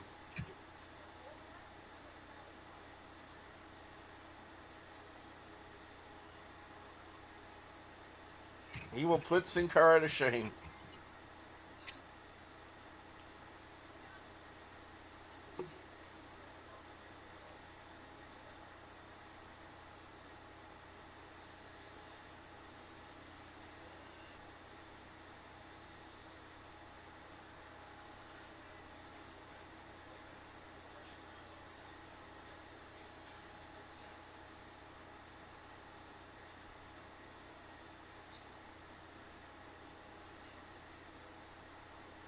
Another matchup this Saturday at PW 225 Conflict in Acadiana. We talked about him during the last commercial break. The Mad Dog Gil Gracie will be in action against the debuting Tyson Maddox. And from what I've heard about Mr. Maddox, you know, he is a fantastic talent on the rise from Mississippi and should present quite the challenge for the former PW 225 heavyweight champion.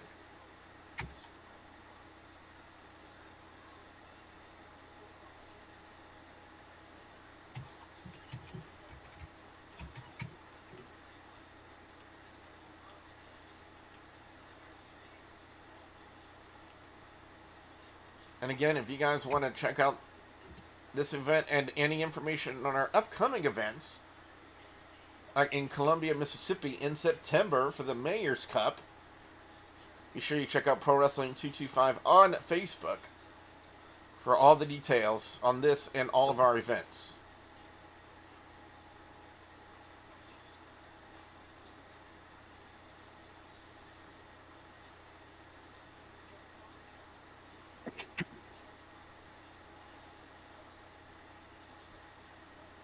Well, so far, ever since they put the 24/7 title on Reggie, we've seen, well, especially in these last 3 weeks, it's just been Reggie doing amazing flips and comical stuff from R-Truth and Akira Tozawa. Yeah. Sounds about right. Which leads me to believe we're going to see something like that again when they come back from commercial break.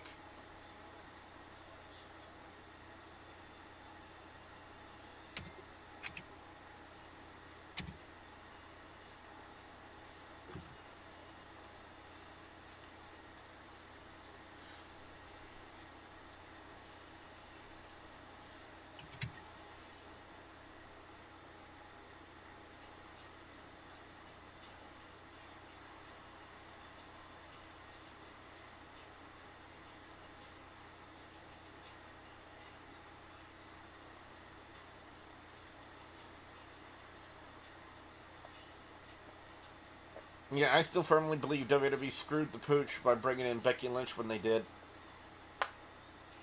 Because not only did they basically fuck over Bianca Belair, but they also probably just lost a great deal of Becky Lynch's fan base by doing something like that. If it was a match, I don't think people would have minded. But because it was like 20 something seconds, it was sort of.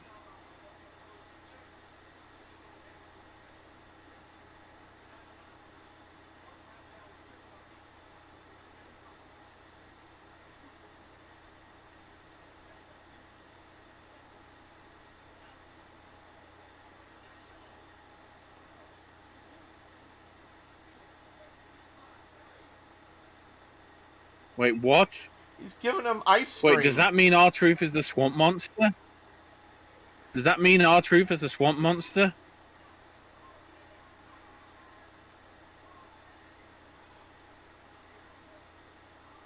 How the hell did he do that?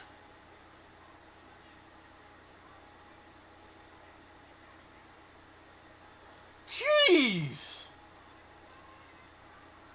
It didn't even look like you could see a trampoline there. It looked like he hopped from tree to street to on top of the truck. For what? For once, Kevin Dunn knew how to actually get a camera in the right place. Who's the old dude in the suspenders? What the fuck? Who was the old dude in the background wearing nothing but suspenders and jeans? He didn't have a shirt on. Did you see that? Considering how it... maybe that's what Killer Kross will look like in 30 years' time, given his gear. Yeah, because he looked like he was running after the ice cream truck. What the hell? Oh my god, that was... I still say this, Reggie is very athletically gifted. Oh, Progressive are also sponsoring... I guess we're getting the RK Bro celebration next. If that's the vignette they're showing from SummerSlam.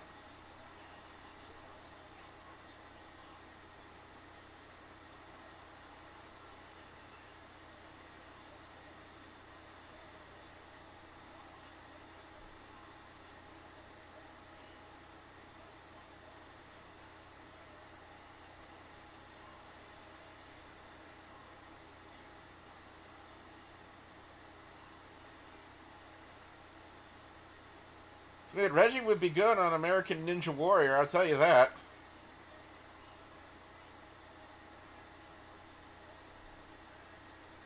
That's probably where they hired him from.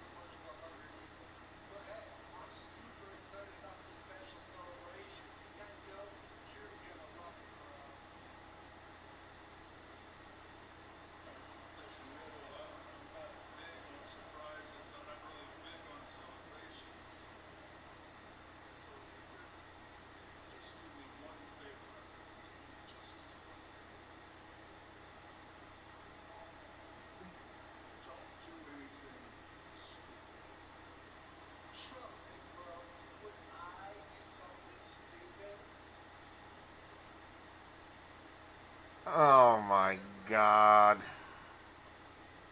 That's the main event. That's going to be the main event.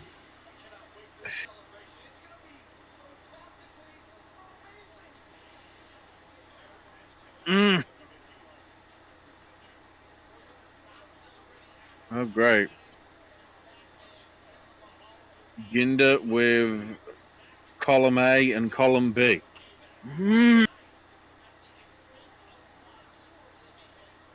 Oh, taking on Mansoor. So at least they're not working against fucking T-Bar and Mace again. Like we kind of seen enough of that.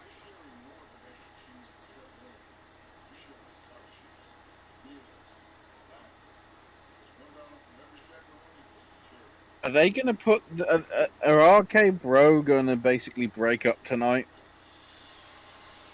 And the title belts will go on probably Veer and Shanky.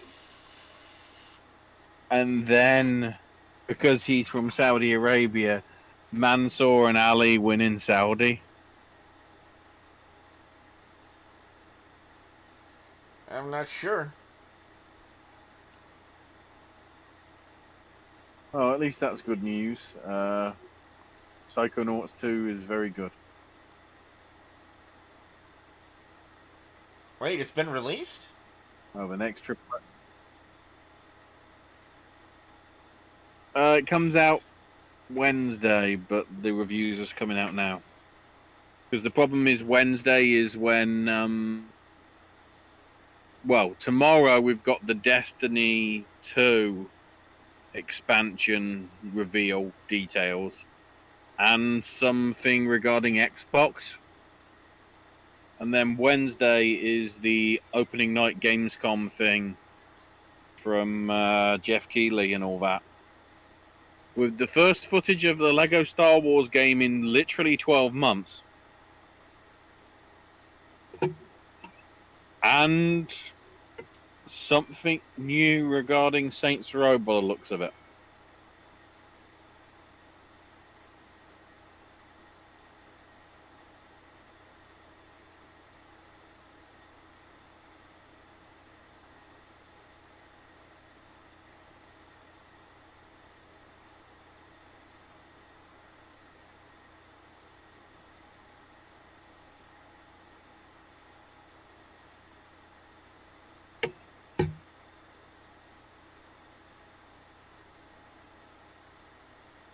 So far, tonight's Monday Night Raw has been kind of blasé, hasn't it? But then again, that's part of what we've been used to. No, the first syllable was right. Well, yeah.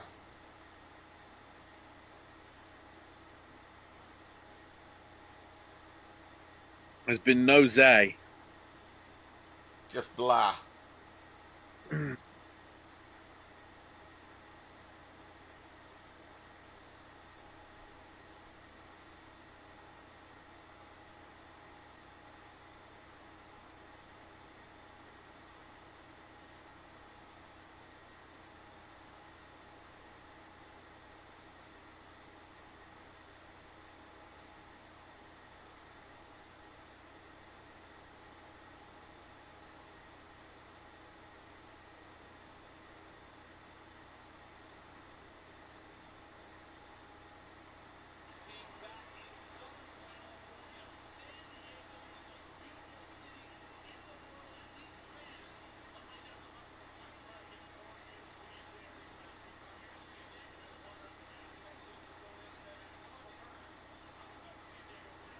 Sorry for the dead air. There's just really not much to talk about that we haven't talked about yet.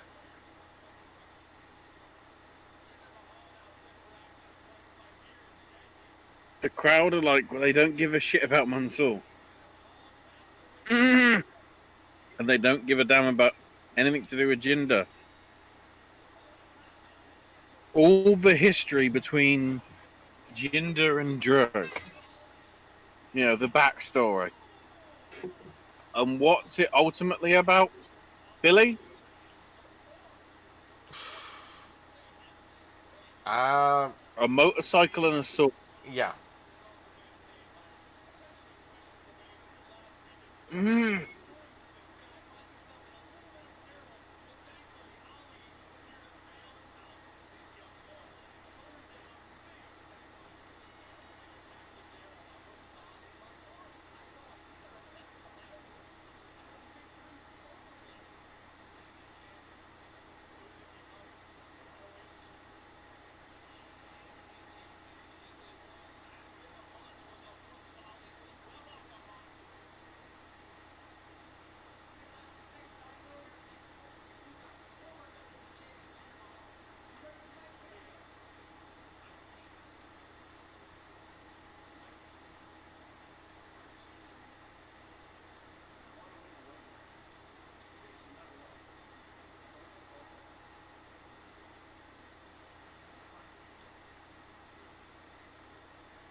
So another match that the fans probably are not going to care about.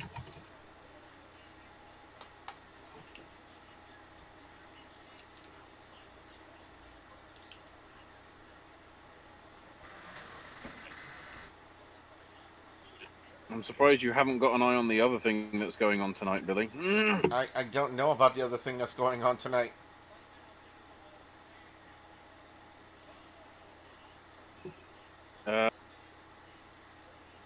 The Saints are playing their second Oh! preseason game. Oh! Oh, I completely forgot. I didn't have the. At the Caesars Superdome, because Mercedes-Benz went, fuck it. Yeah, I know. And ironically, it's against the Jags. Tony Khan. Well, I guess it's Shad Khan. It's Papa Khan.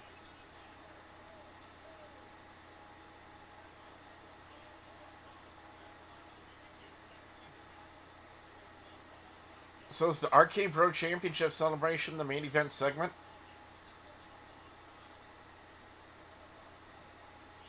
AB. Okay, so you've got a Monday Night Football when you're going to Seattle then in October.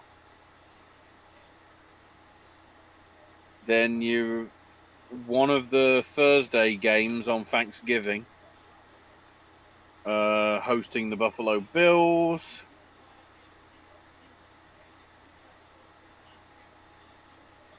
Then a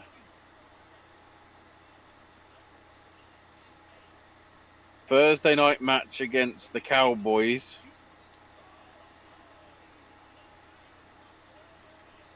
Monday Night Football against the Dolphins. And then there aren't too many Monday matches. It just means it clashes with pay-per-views more. Yay! By the way, Mahal slapped the leg. Mahal slapped the leg. Nick Khan has fired him. And when Mahal's, that's it. Yeah, Mahal's been disqualified.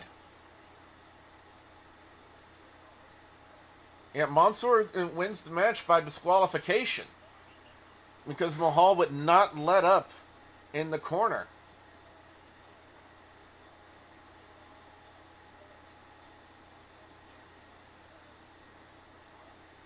Yeah.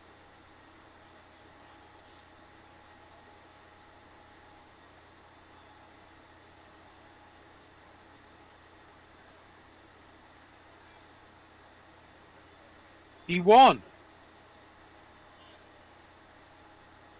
He won.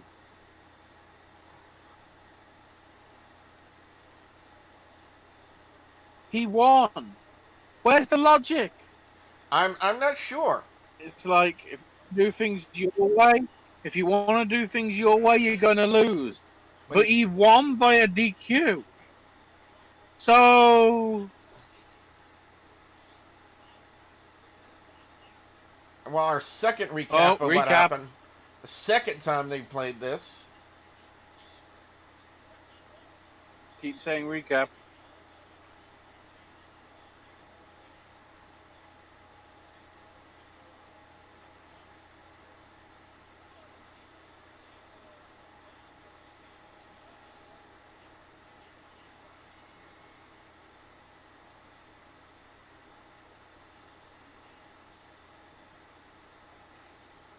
Good people, despite them not wanting.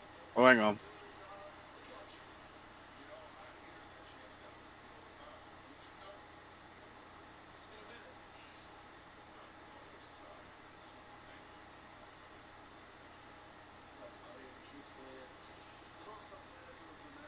Lashley and Sheamus are the two people I dislike the most on planet Earth.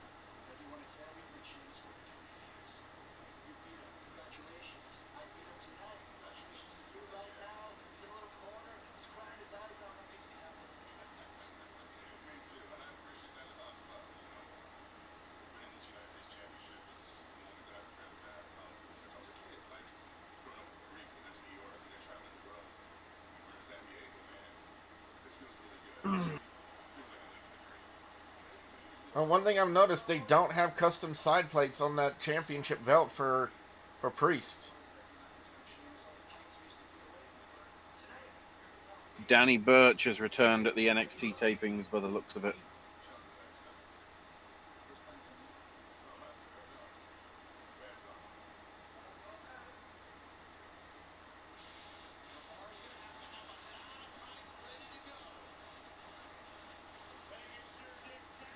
Oh, and Indy and Dexter's Loomis will be on the live episode in September 14th.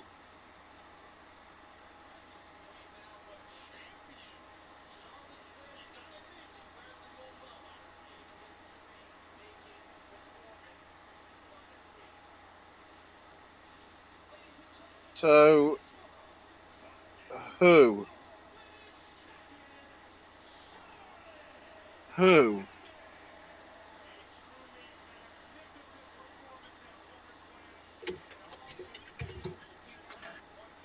Who?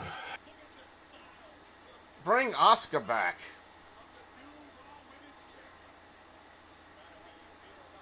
But there's no. The problem is there's no reason to.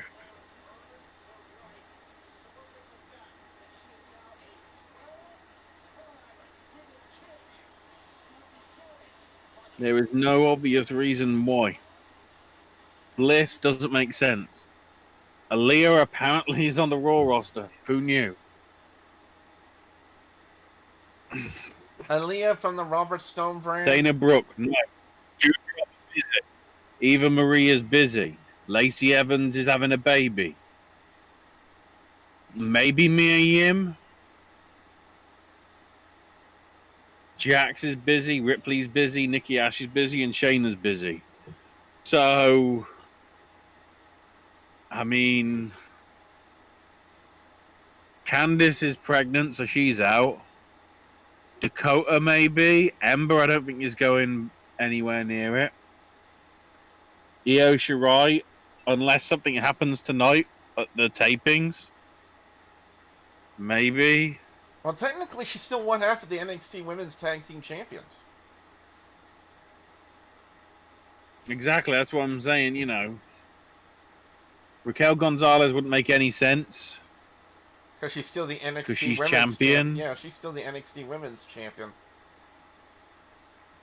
Unless from out of nowhere, it's Scarlett. Scarlett did tweet, you know, can you keep a secret, and a picture of her in a somewhat revealing dress. That's the only thing I can think of. Because there's literally nobody else where I'm like, yeah.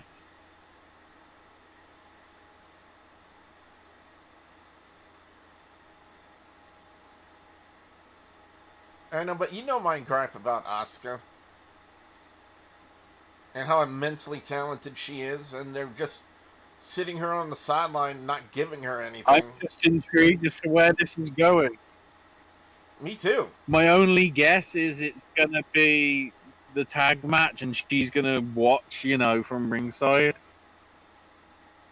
And something's going to happen from it. I think she's cutting a promo first.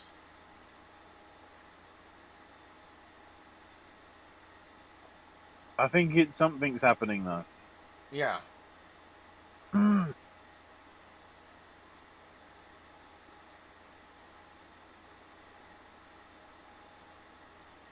also, where in the world are they finding these outfits for Charlotte? I mean, every week she's got something different on. Considering how I'm literally seeing clips from Spider-Man No Way Home, I'm guessing the trailer is officially, you know, existing now.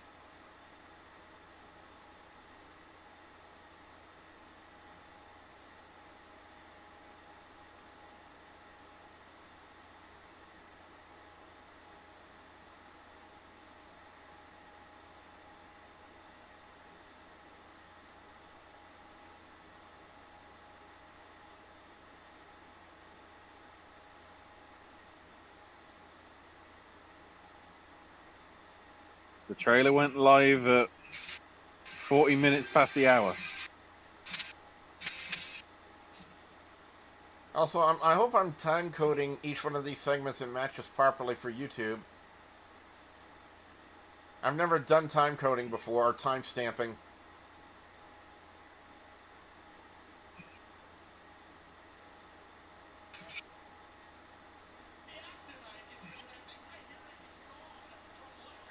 Yeah, 51,325 in Legion Stadium. Woo, proud of yourselves.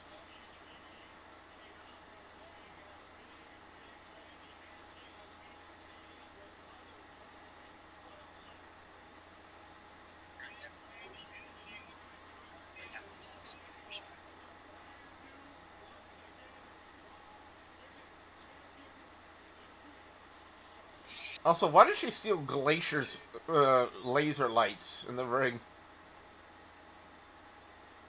Who knows?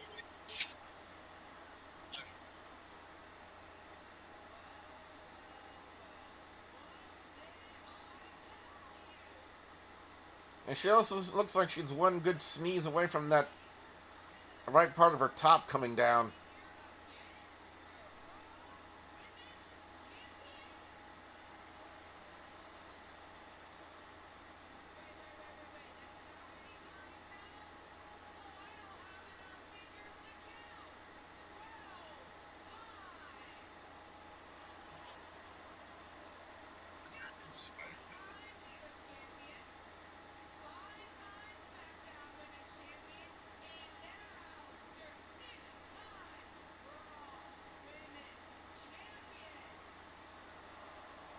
Wait a second, they're not counting the NXT Women's Championship?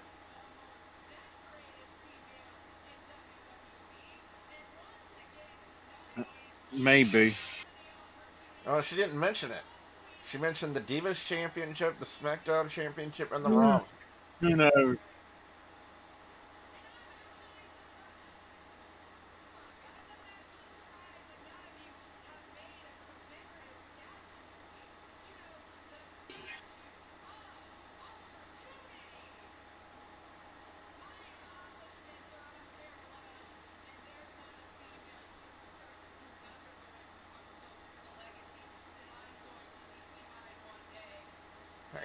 If that wasn't a cue for somebody, I don't know what is.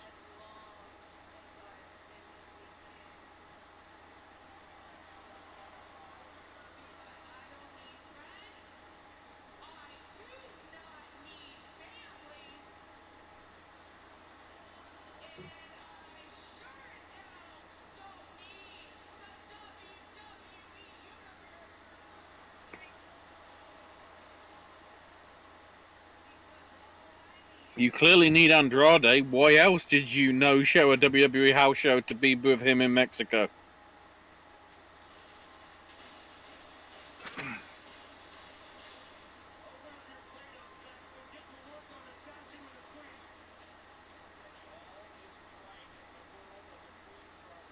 Are we just doing the pyro now because we couldn't do it on Saturday?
Yes! Oh, Halo Craig is behind Charlotte!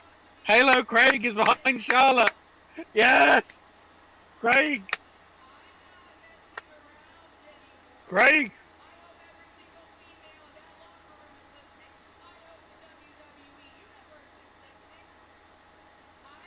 wait, you want to explain that one to me, Ash? Somebody got a screenshot of the very first Halo Infinite trailer, Uh huh.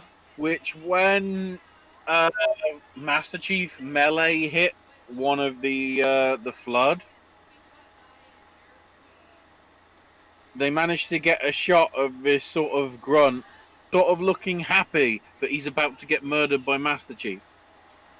And so when anything is just very much there and boring, people just use Craig's face. I don't know why he got called Craig. It's just what stuck. Oh.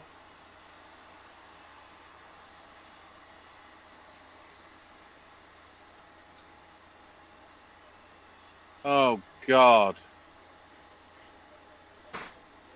Oh God. Oh God. Congratulations, Charlotte. Billy and I just wanted to say hi.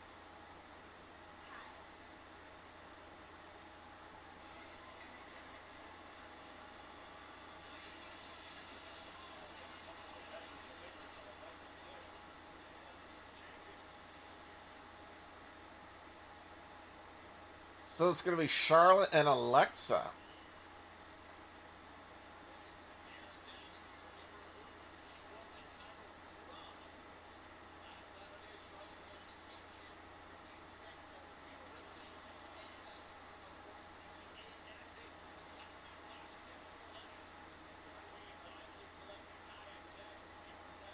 What the fuck?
So now we're doing the women's tag team match.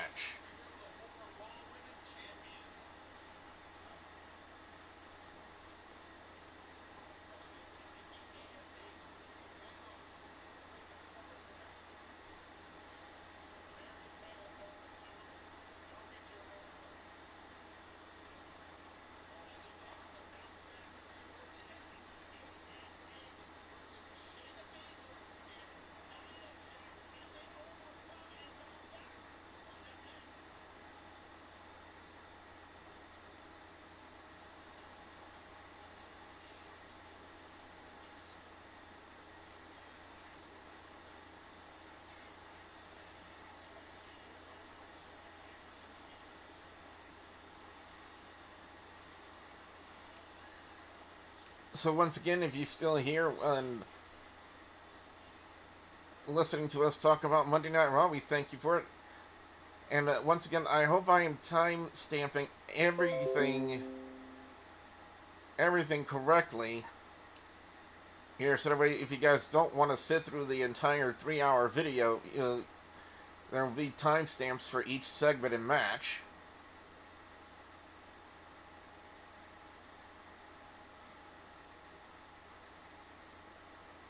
Also, don't forget Pro Wrestling 225 presents Conflict in Acadiana live August 28, 2021 at the Como Rec Center in Lafayette, Louisiana. If you want to check out more information on this and our upcoming event in September in Columbia, Mississippi, the Mayor's Cup, make sure you check out Pro Wrestling 225 on Facebook for all of the details. I want to send us also a special shout out to Spencer and Landon of the podcast Last Match Standing, who are also my broadcast colleagues on Pro Wrestling 225. Couple of great guys. Be sure you guys check them out.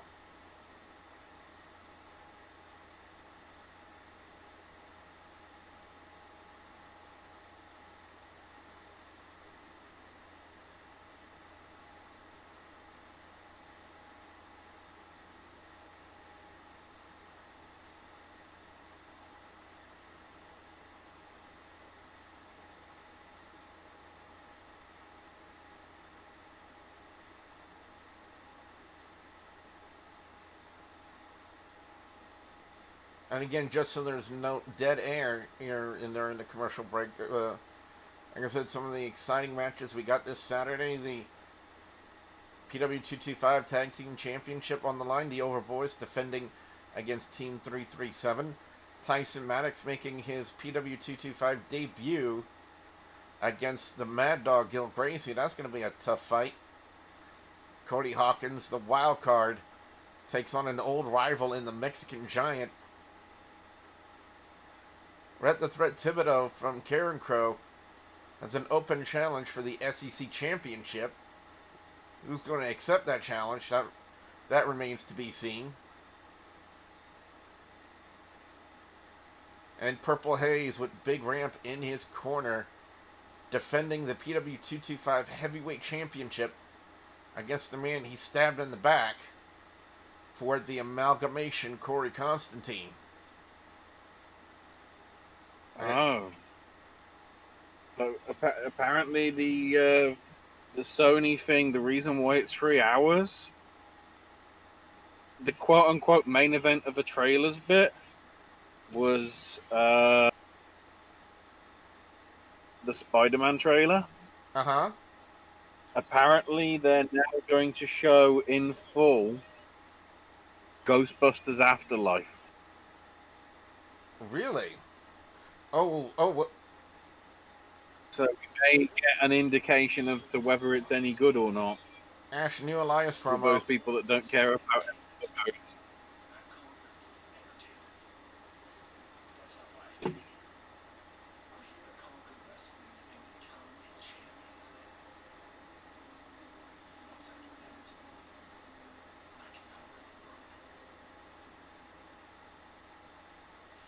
Is that a white Undertaker's hat?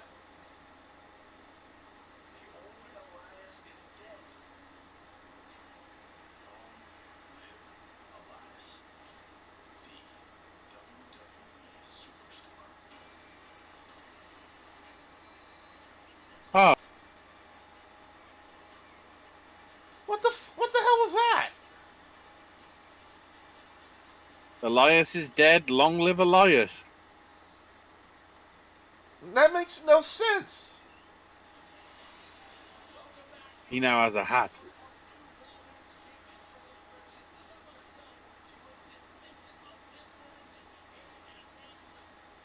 Also, they didn't do any entrances during the commercial break.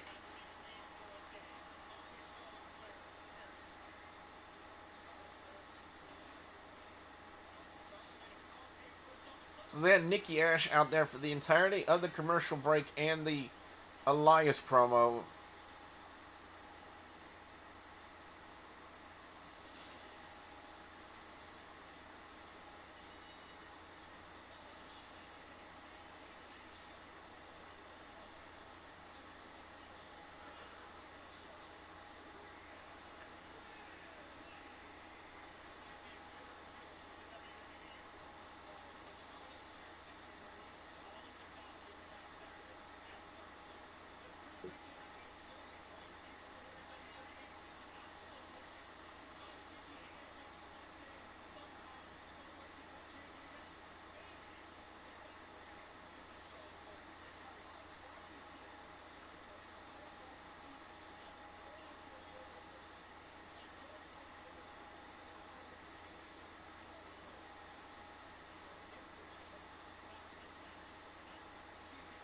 Because like right now, the only thing we're seeing is Rhea Ripley's entrance.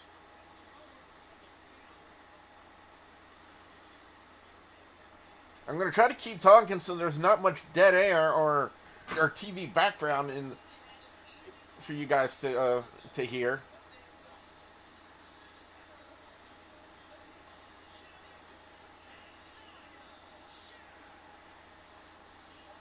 And I gotta wonder too, after seeing the promo we saw with Shayna and Nia, are they gonna be splitting these two up tonight as well?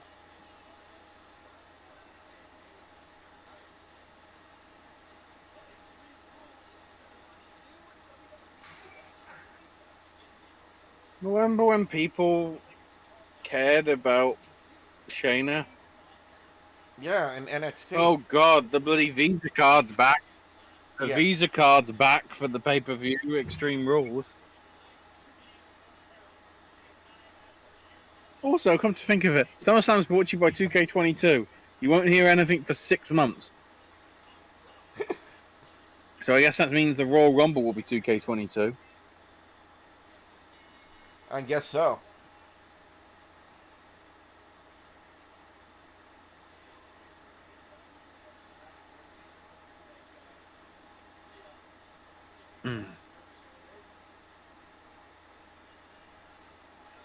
Starting with Rhea Ripley and Shayna Baszler. How about the matches and confrontations these two have had back in NXT over the Women's Championship?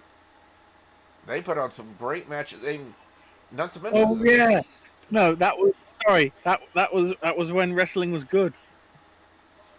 I was also going to make mention of the fact of the War Games match that had Rhea Ripley's team, and I believe that's when Dakota Kai turned heel, if I'm not mistaken, and taking on Shayna Baszler's team. And ever since Baszler made her trip to the main roster, we have not seen the hide nor hair of Jessamine Duke and I forget the other name.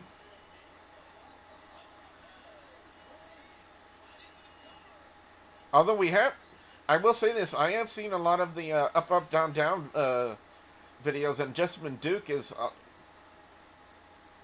featured a lot on that channel as part of, I think it's called the BRE Party, or something like that. Something like. Who knows? I will admit, I do like some of the things that they've done on Up, Up, Down, Down. Don't get me wrong, they've got some good stuff on there.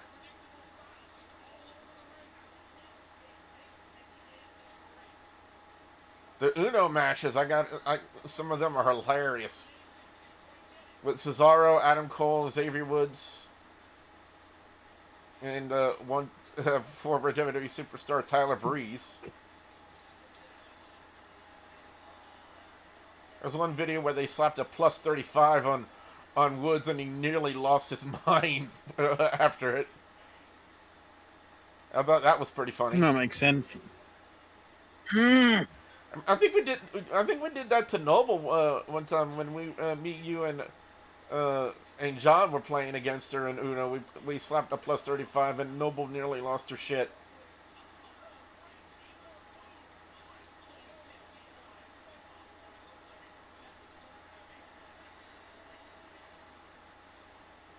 We got very crazy with the plus fours, I'm guessing, with that one. Yeah, I think it was the Uno Flip version, and the Uno Flip version had plus fives.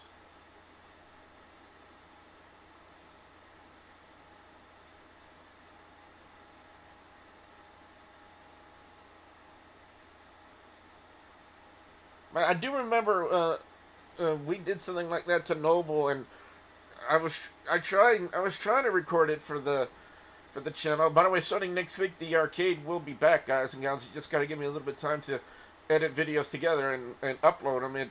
It takes quite a while to upload on Viasat internet, so I do apologize about that.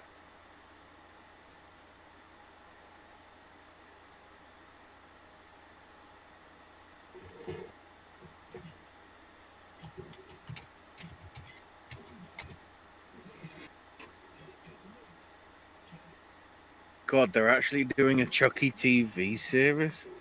I thought you knew about that already.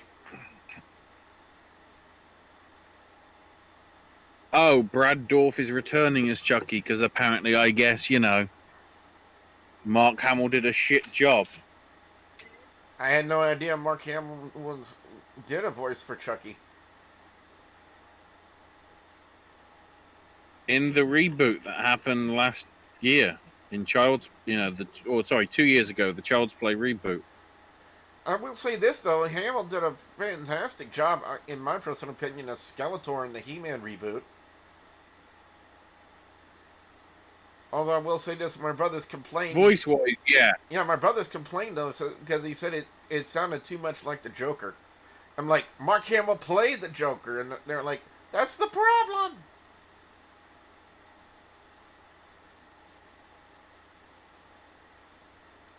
But I think they need to understand, Mark Hamill knows how to do a bad guy voice.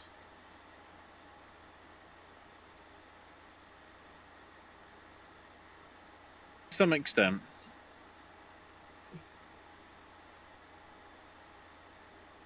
But I'm really looking forward to see what they do with the part 2 of the reboot and see where they take the story from there. I don't think we should mention anything or spoil any of it for anybody out there.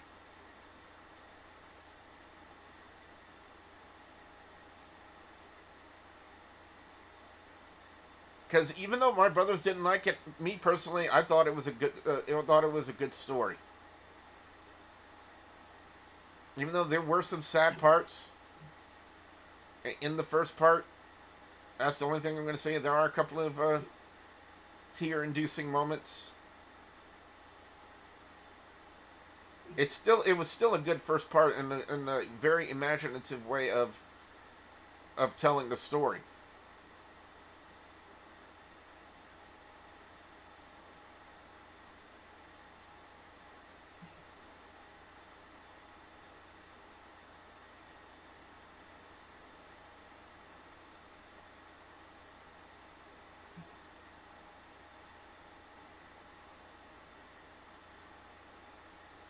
And here we go, we're back to the match.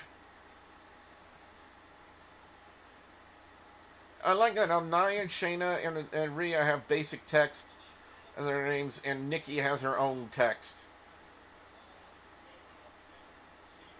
Her own font, as it were.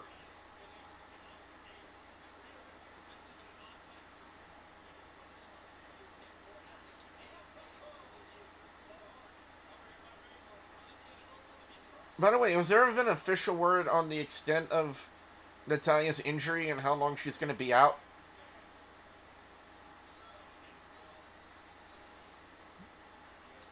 She isn't. She was back wrestling again, wasn't she? Knox and Shotzi beat them, for the third time, which apparently only now makes them content. Was that on SmackDown this past week? Yeah. Okay, I apologize because I didn't watch SmackDown this past week. I mean, who did? Hi, Phil. Well, that happened after SmackDown. It didn't happen during. Oh, God. Stop showing off your hole, Nia. Oh, boy. Why is that getting... Well, that's what just happened. I We know. basically had a stink face. And that was getting a... Was that getting a rise out of the crowd? Because they're bored. They're bored, so a woman shaking her ass, Oh, that's wait a minute. probably Was that a enough. goof? Was that a goof on Nia again? Because it looked like she got Shayna knocked off the ring apron.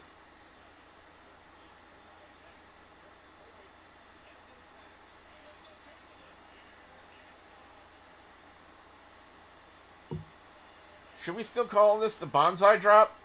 No, maybe not.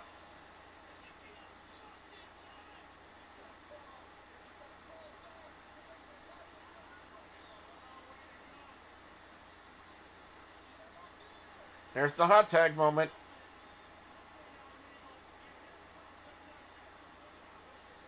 It's Rhea Ripley and Shayna. Short arm clotheslines, headbutt. I said, gotta get a little bit of commentary in some of these matches.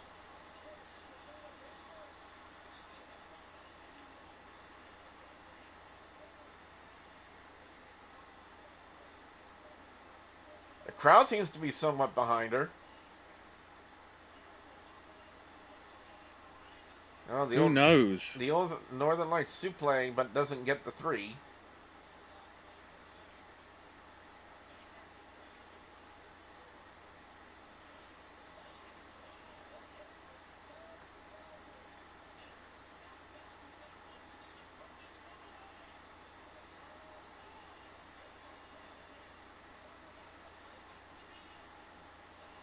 Oh, a second goof up by Nia in the match.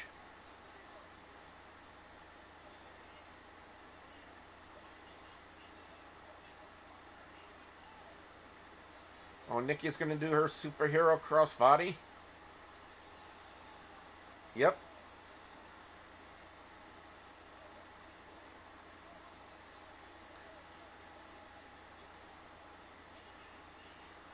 And one thing I want to say, that's not officially the name of the move. It's just something I come up with.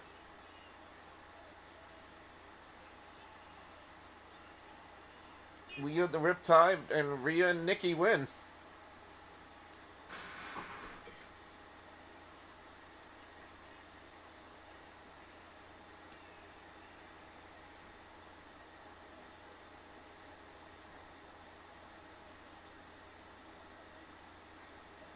But can they coexist?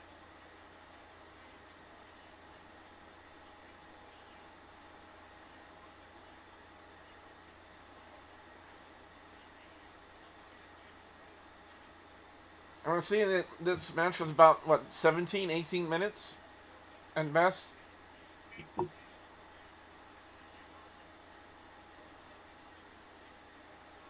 Which was too long.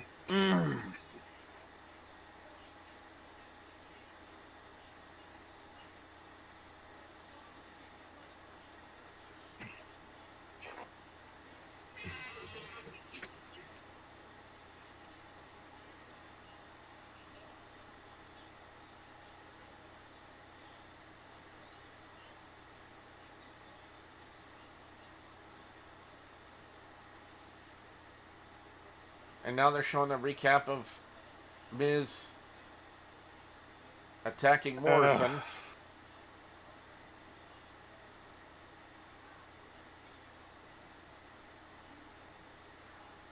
You gotta admit, the first person that was gonna get the jump on the other was gonna be the heel in the feud. You would have to admit that, right? But from the promo that we saw beforehand, Morrison was the heel. And Miz was the face. And that's because the crowd didn't give a crap about Logan Paul, and to be honest, neither do I. Which made me wonder why WWE wanted it executed like that. No more dirt sheets, no more music videos. I'm making this thing next to me a really big double process.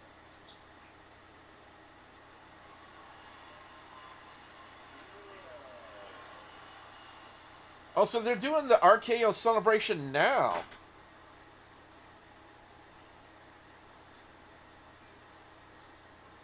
So what the fuck's the main event? Oh, are we just gonna have AJ and Omos get the titles again?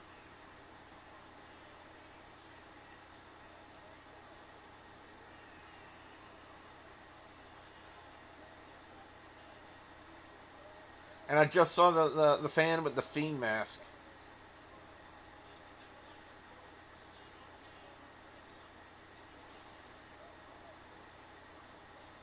I'm surprised they allowed her on telly.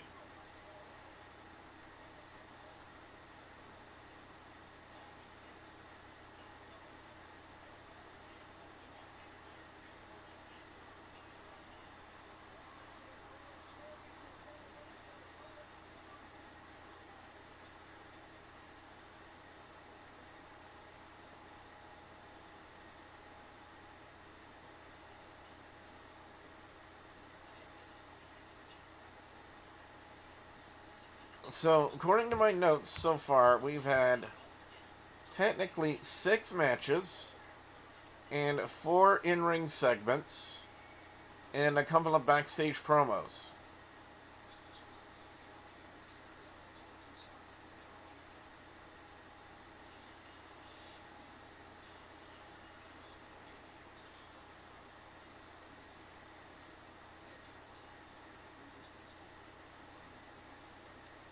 Sounds about right.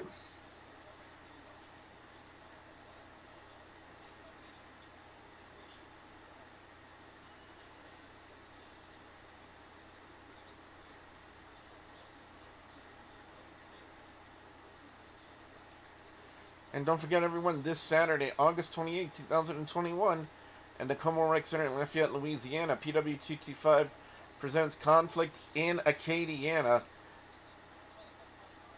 One of the featured matches, as we already talked about, The Rocket taking on Mustang Mike, taking on the Wild Thing, the Dream Team, in a triple threat match.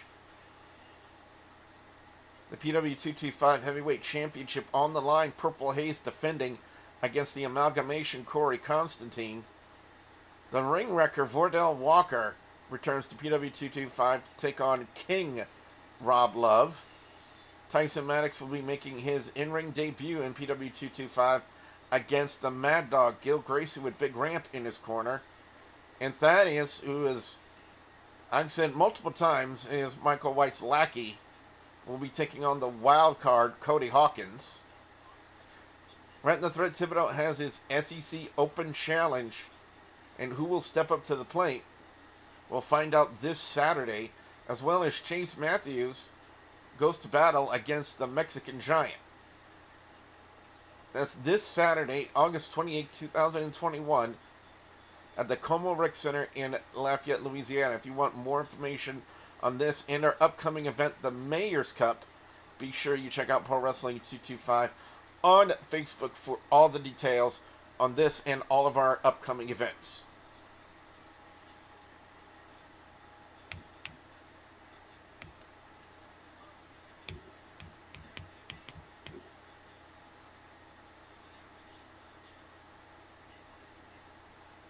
By the way, Ash, how's everything been going on with you, Owen, and the Podcast Network thing? Y'all still doing that? We'll be doing our first movie thing Sunday, so I will not be able to hang out with you at least on that day for the NWA anniversary pay-per-view. Saturday night's women's only show, you know, with Mickey James booking it all. Which is That also, should be all right. That should be also the same night as Conflict at Acadiana. Oh, of course, that rules that out.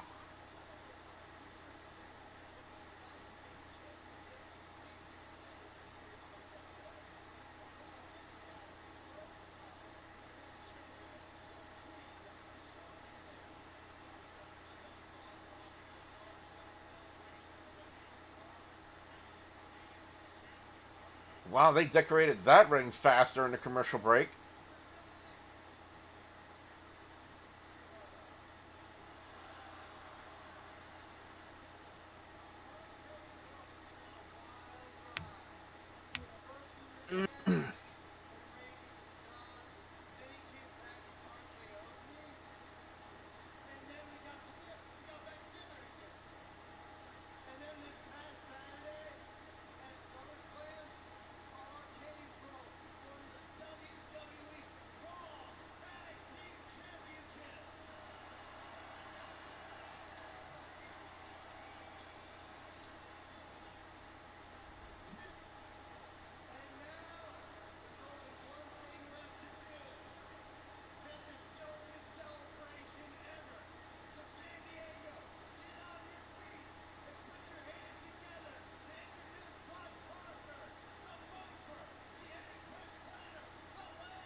So not much really to talk about for this Arcade Bro celebration. It's just so far Riddle bringing out Randy Orton. Yeah, we got to see what comes first.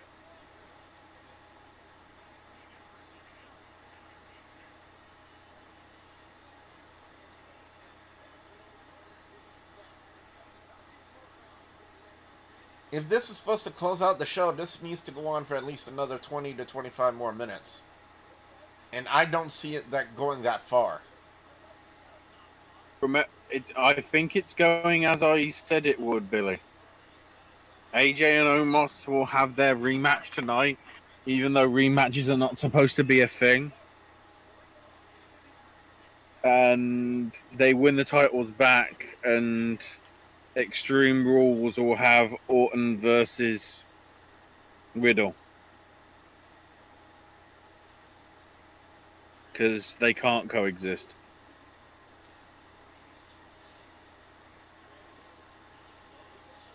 The most important thing is the Saints are still winning, so you know. Oh, that's good.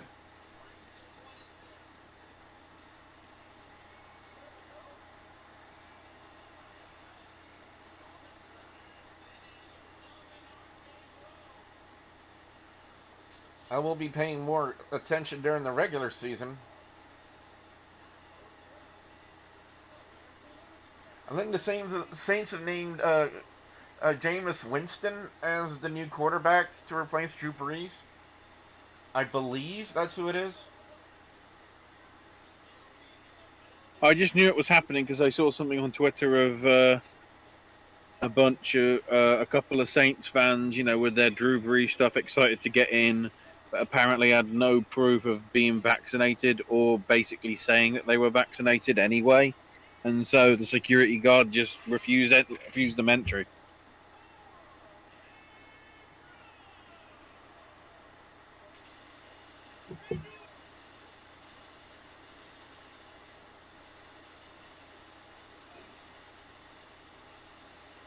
Oh, A pyro celebration.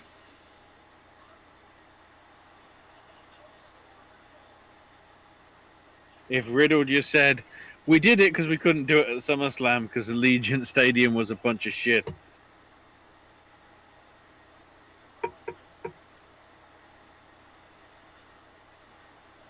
Nick Khan isn't happy.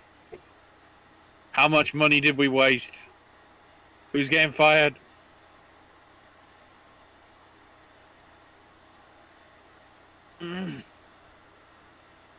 Oh, the crowd's popping for RK Bro. Yeah. And it's now not going to be.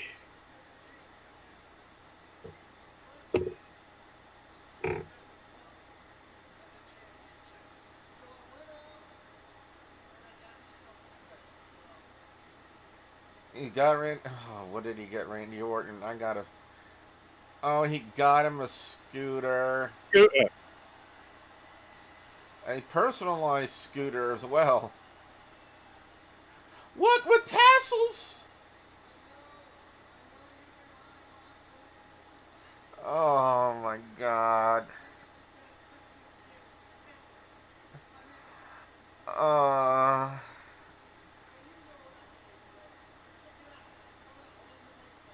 you know what this feels like? And I don't know if you'll agree with this or not, but why does this feel like the Rock and Sock connection?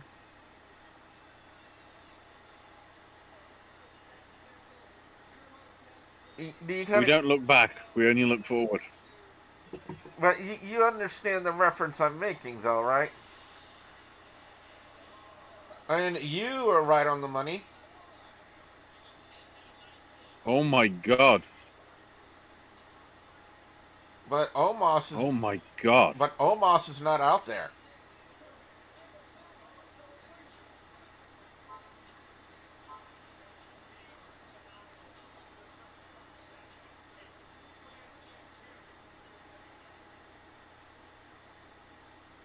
So it turns out Karrion Kross actually debuted in WCW Oh, Nitro back in the oh, N64 or the I think it was N64 or PS1, that one. Hard to tell.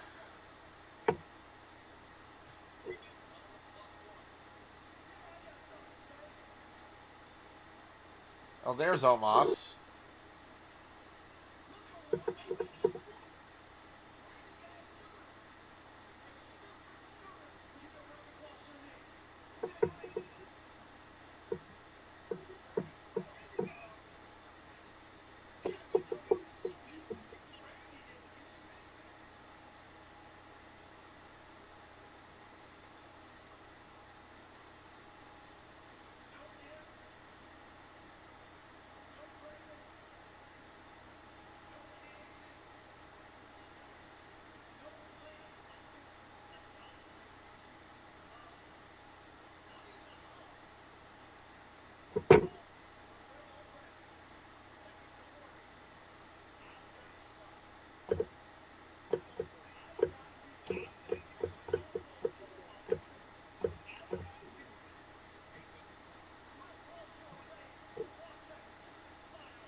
Wow, so Grand Metalik apparently was on the main event tapings.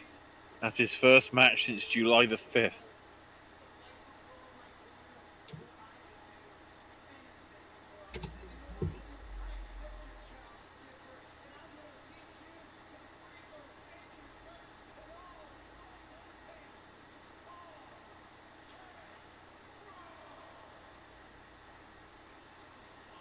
So Riddle and AJ Styles is the main event.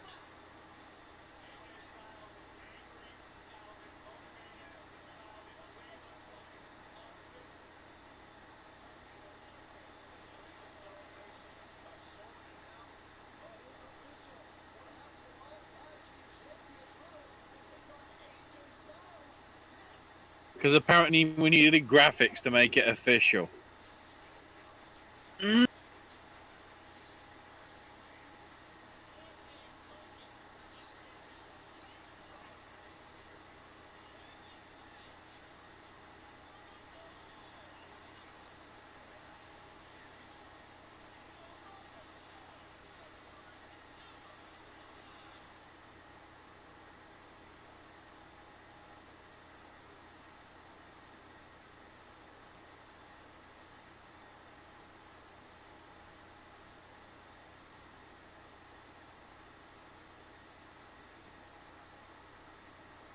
Tell you what, if I had better internet, we could probably live stream these reactions, but I don't.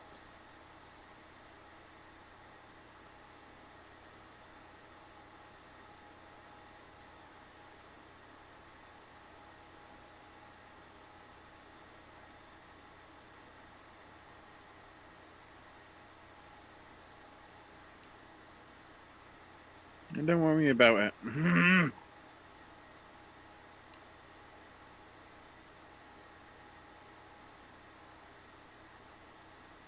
We're still putting stuff out there for people to react to Yep. in some shape or form. And of course, Logan Paul is trending on Twitter.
Well, somebody tweeted, well, Karrion Kross has something now in common with Ron Simmons, so could that mean that Kross goes on to be in the new APA, or perhaps the new nation?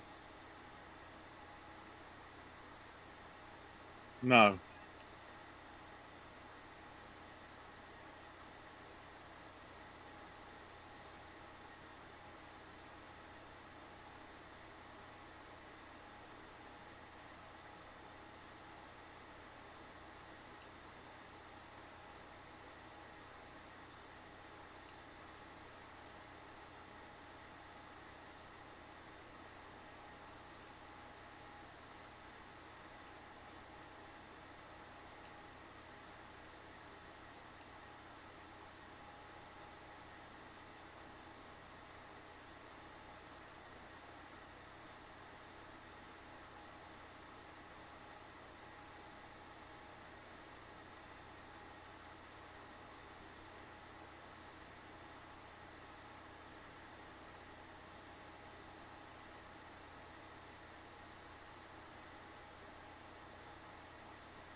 No, I'm not going to complain that we're getting Riddle and AJ Styles as a main event.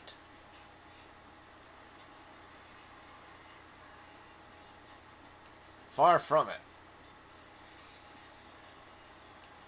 And the fourth recap of what happened in the beginning of the No, show? another recap.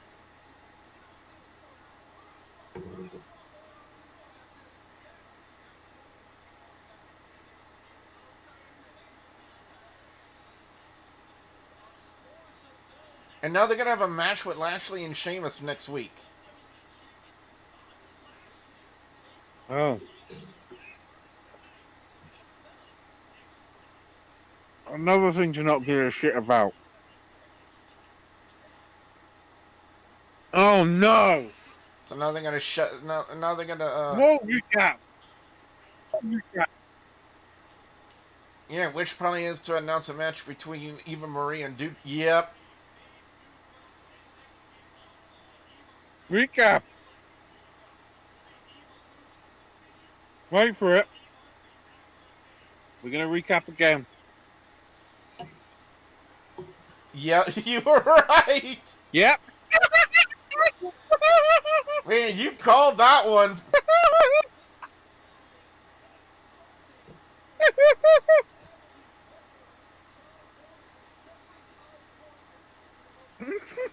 And they're going to do Morrison and Miz next week?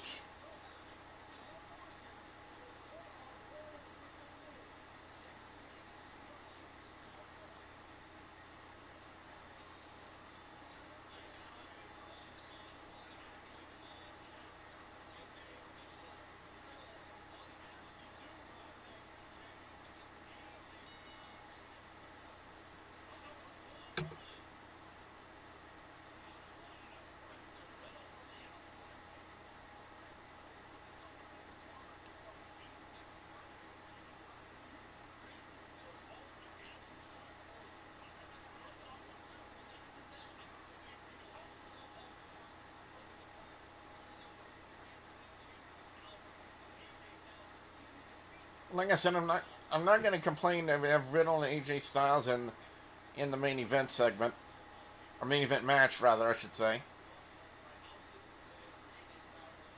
They're both great talents. Depends what happens at the end of it.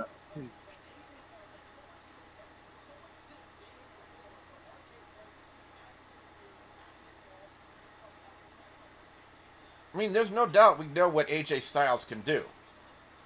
We know how he can work.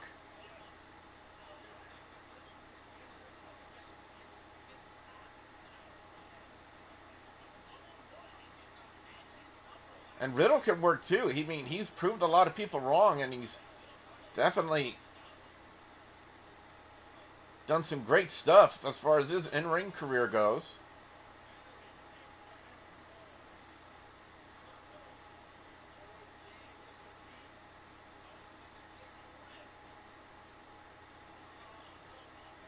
And as far as I know, he's the only guy in WWE who works barefooted.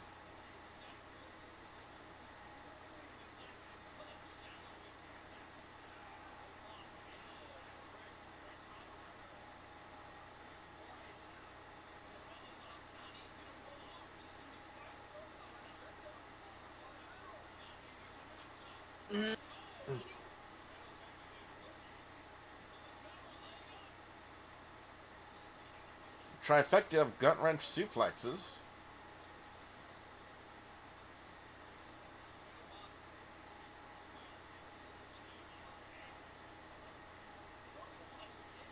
And goes to show you, boys and girls, if you ever want to do a trifecta of moves, always do a suplex. Going to be an official announcement coming this Wednesday regarding a special live event regarding AEW and Pro Wrestling Tees,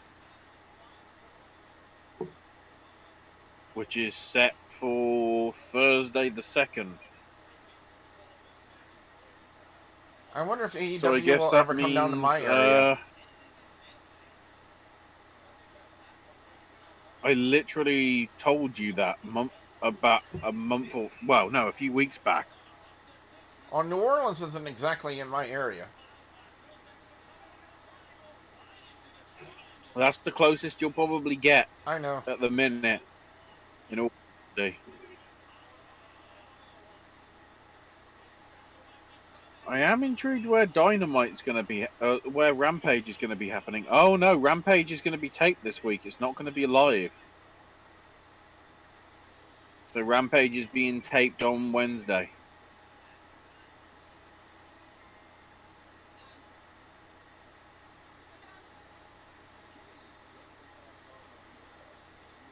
And like I said, guys and gals, I hope I am time stamping all of these, everything tonight properly, so that way, you guys, if you don't want to, you don't have to sit through an entire 3-hour video to hear our reactions on a certain match. You can just go to the timestamp listed in the description box and go to that part in the video.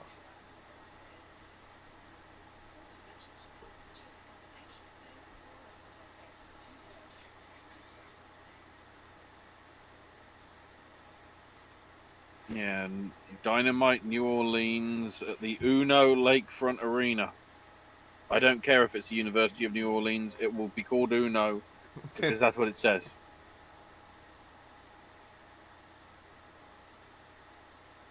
Should I bring my +4s with me if I go?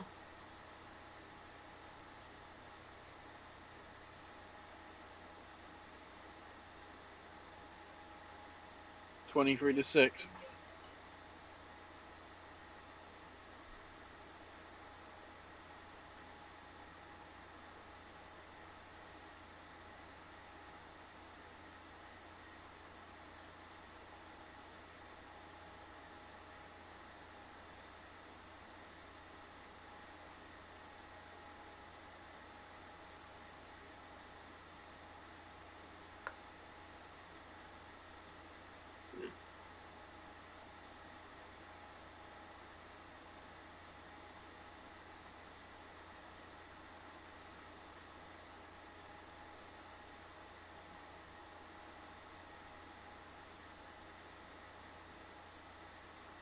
And I tell you what, as much as I talked about this Saturday show, I'm really looking forward to it.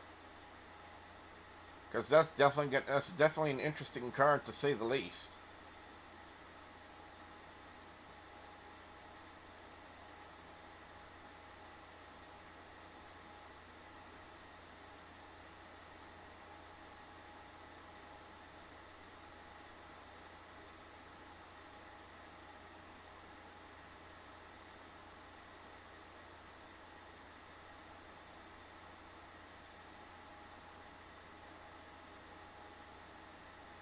And I assume the timestamp thing, something in the YouTube description, I just gotta put like the time in the description box, and YouTube does it automatically. I've never timestamped anything in a description box before.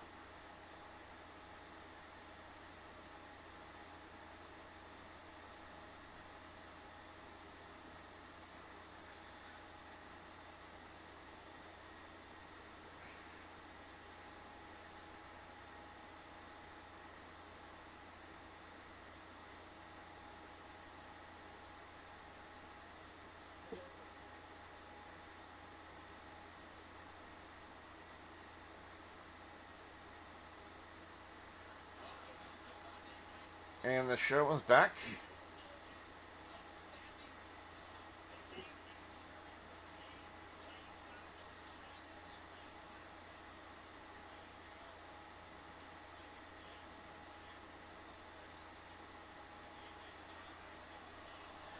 Ooh, that bumped on the outside before the commercial break when they went to the outside. Did you see Styles' head kind of like smack the ring apron?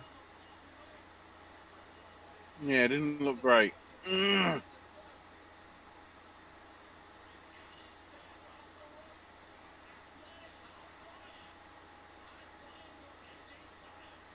T-bone suplex by Riddle.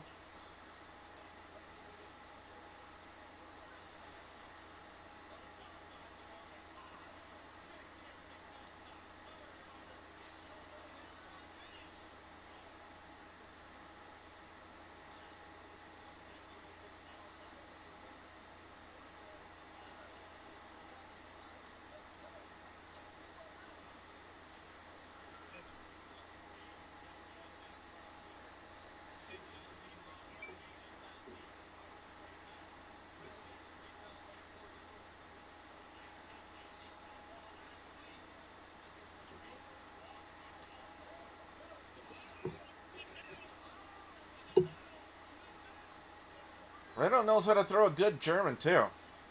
I mean, suplex.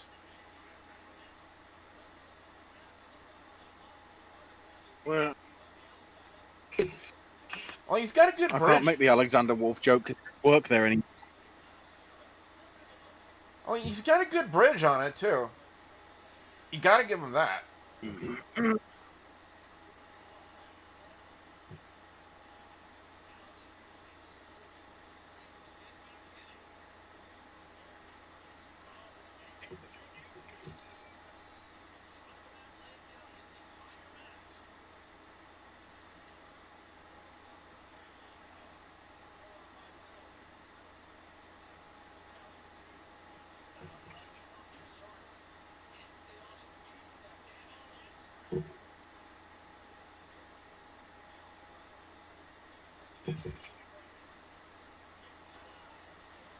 Oh, I love that moonsault DDT by Styles. So where the hell is this going, given that we've only got about 5 to 6 minutes left? I have no earthly idea. It's got to be setting up a rematch between these two teams. That's the only thing I can conceive of. But they have to do something to set it up. The question is, what are they going to do, if anything?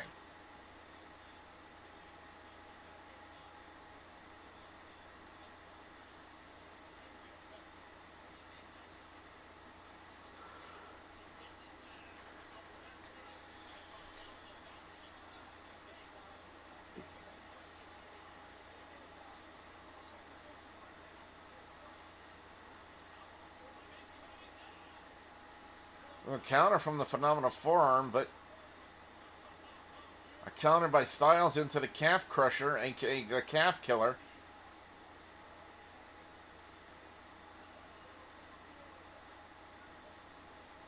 Which makes me kind of wonder something, Ash. If they were so against the word killer, why did they let Gallows and Anderson keep the move name the Magic Killer for their finisher? Because killing magic is a theoretical thing. You can actually kill a car. Oh, nice transition. That was a nice transition. Into the rear naked choke. That was nicely done.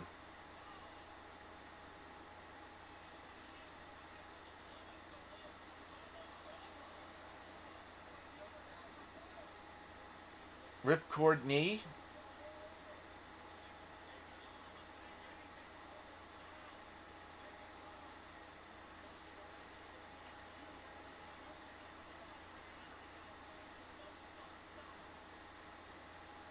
And Riddle's holding his. Oh, he's selling the.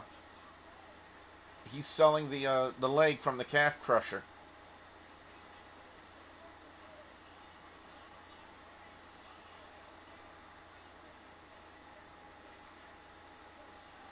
Well, Orton went after Omos, but Omos caught him. And he's got flung like a rag doll.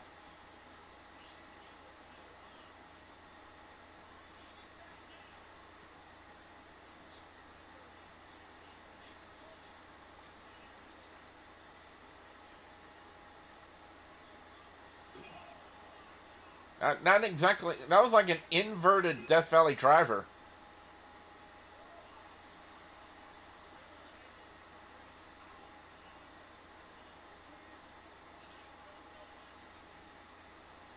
I mean, it wasn't exactly a burning hammer.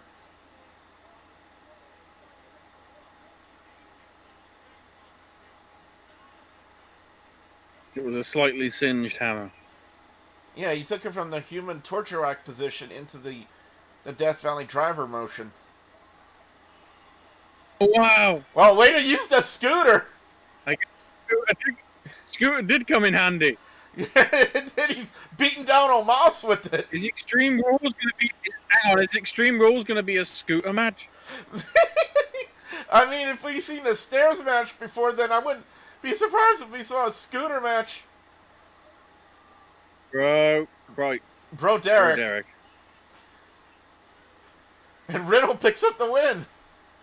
So Orton beats down Omos with the scooter, and Riddle hits the Bro Derek on Styles and picks up the win in the main event.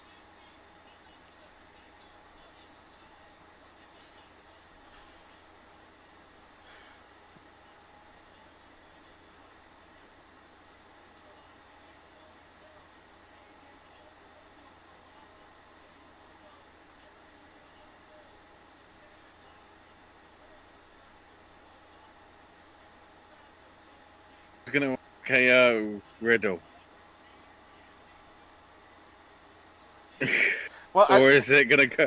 well, I don't know. I It mean, seems if like Riddle, Orton's going to RKO Riddle. yeah, if Riddle would have lost the match, I would think they would probably do Not something like a minute. that.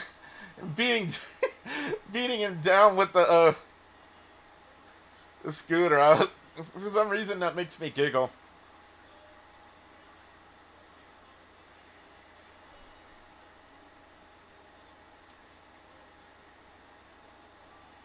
Oh, there's an RKO for Styles.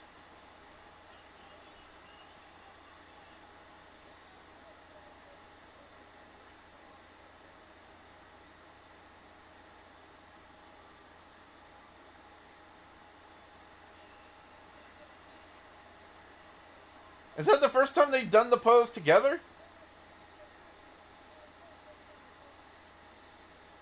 No, I think they did it in the entrance. No, they came out separately, dude. No, they posed to. Remember, he stood at the side of the ramp and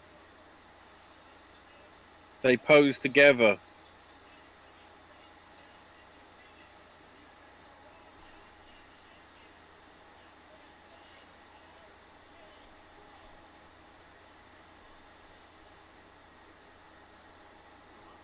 Well, that's it for Monday Night Raw.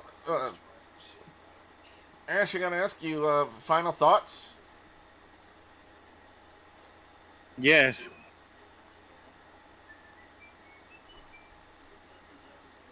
That's it? Just yes? It wasn't that good. I mean, it wasn't. It wasn't great. It wasn't good, and it was verging on bad. But it's just meh. Monday night recap again. Well, like I just said, you know, seeing Orton beat down Omos with a scooter did make me giggle a little bit. And other than that, not really much to talk about as it pertains to Monday Night Raw. I mean, it seems now they're setting up Charlotte and Alexa Bliss for the Raw Women's Championship. They split up. They finally did the full split with Miz and Morrison. And they're now also setting up Doudrop, and I still don't understand that name, and Eva Marie, which we'll see those matches, and Sheamus and Bobby Lashley next week as well. I don't know, if I were to give Raw a score this week, Ash, and I think I'm probably being kind by saying this, but I'd go 2 out of 5 on this. No, I'd say that isn't kind. That's probably about right. I wouldn't say that's overly bad. It's just very mediocre. And that's the storyline's fault, not the workers' fault. Yep, so what we want to know from you guys out there, the viewers and subscribers, your thoughts on Monday Night Raw this week. What are your overall scores, and what are your picks for best and worst match or segment of Monday Night Raw? By the way, best match, I'd probably have to give it to main event. Because like I said, Riddle and Styles can work. We know that, and they did work a good match. It wasn't bad at all. But worst match or segment, I don't know. You know, we got a handful of things to pick from, to be honest with you. I mean, Charlotte's promo wasn't bad at all. Charlotte knows how to cut a good promo. And again, every time we see Reggie doing something on Monday Night Raw or SmackDown, he's doing something spectacularly athletically amazing. We got to give him credit where credit is due. I guess I'll go with Logan Paul as like worst part of Monday Night Raw because it's Logan Paul and Logan Paul can suck a D if you know what I mean. I don't know, where would you put your best and worst match or segments, Ash?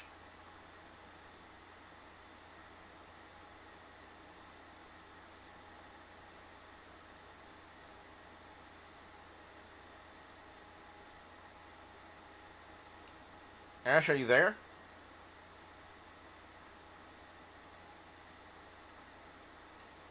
Well, anyway, guys, that's what I want to know from you guys out there. Be sure you put your comments in the comment section below. If you guys like this video, be sure you slam that like button. Like a champ, and if you guys want to see more of our live commentaries right here on the channel, you know the 2 ways you got to do it. You got to leg drop the subscribe button and hit that bell icon to turn on notifications so that way you guys will never miss out on another video right here on my channel. I hope you guys enjoyed tonight's live commentary. So for the Studly Man Ashley, I am your friendly neighborhood wrestle gamer, reminding all of you guys out there to just stay awesome. Bye, guys!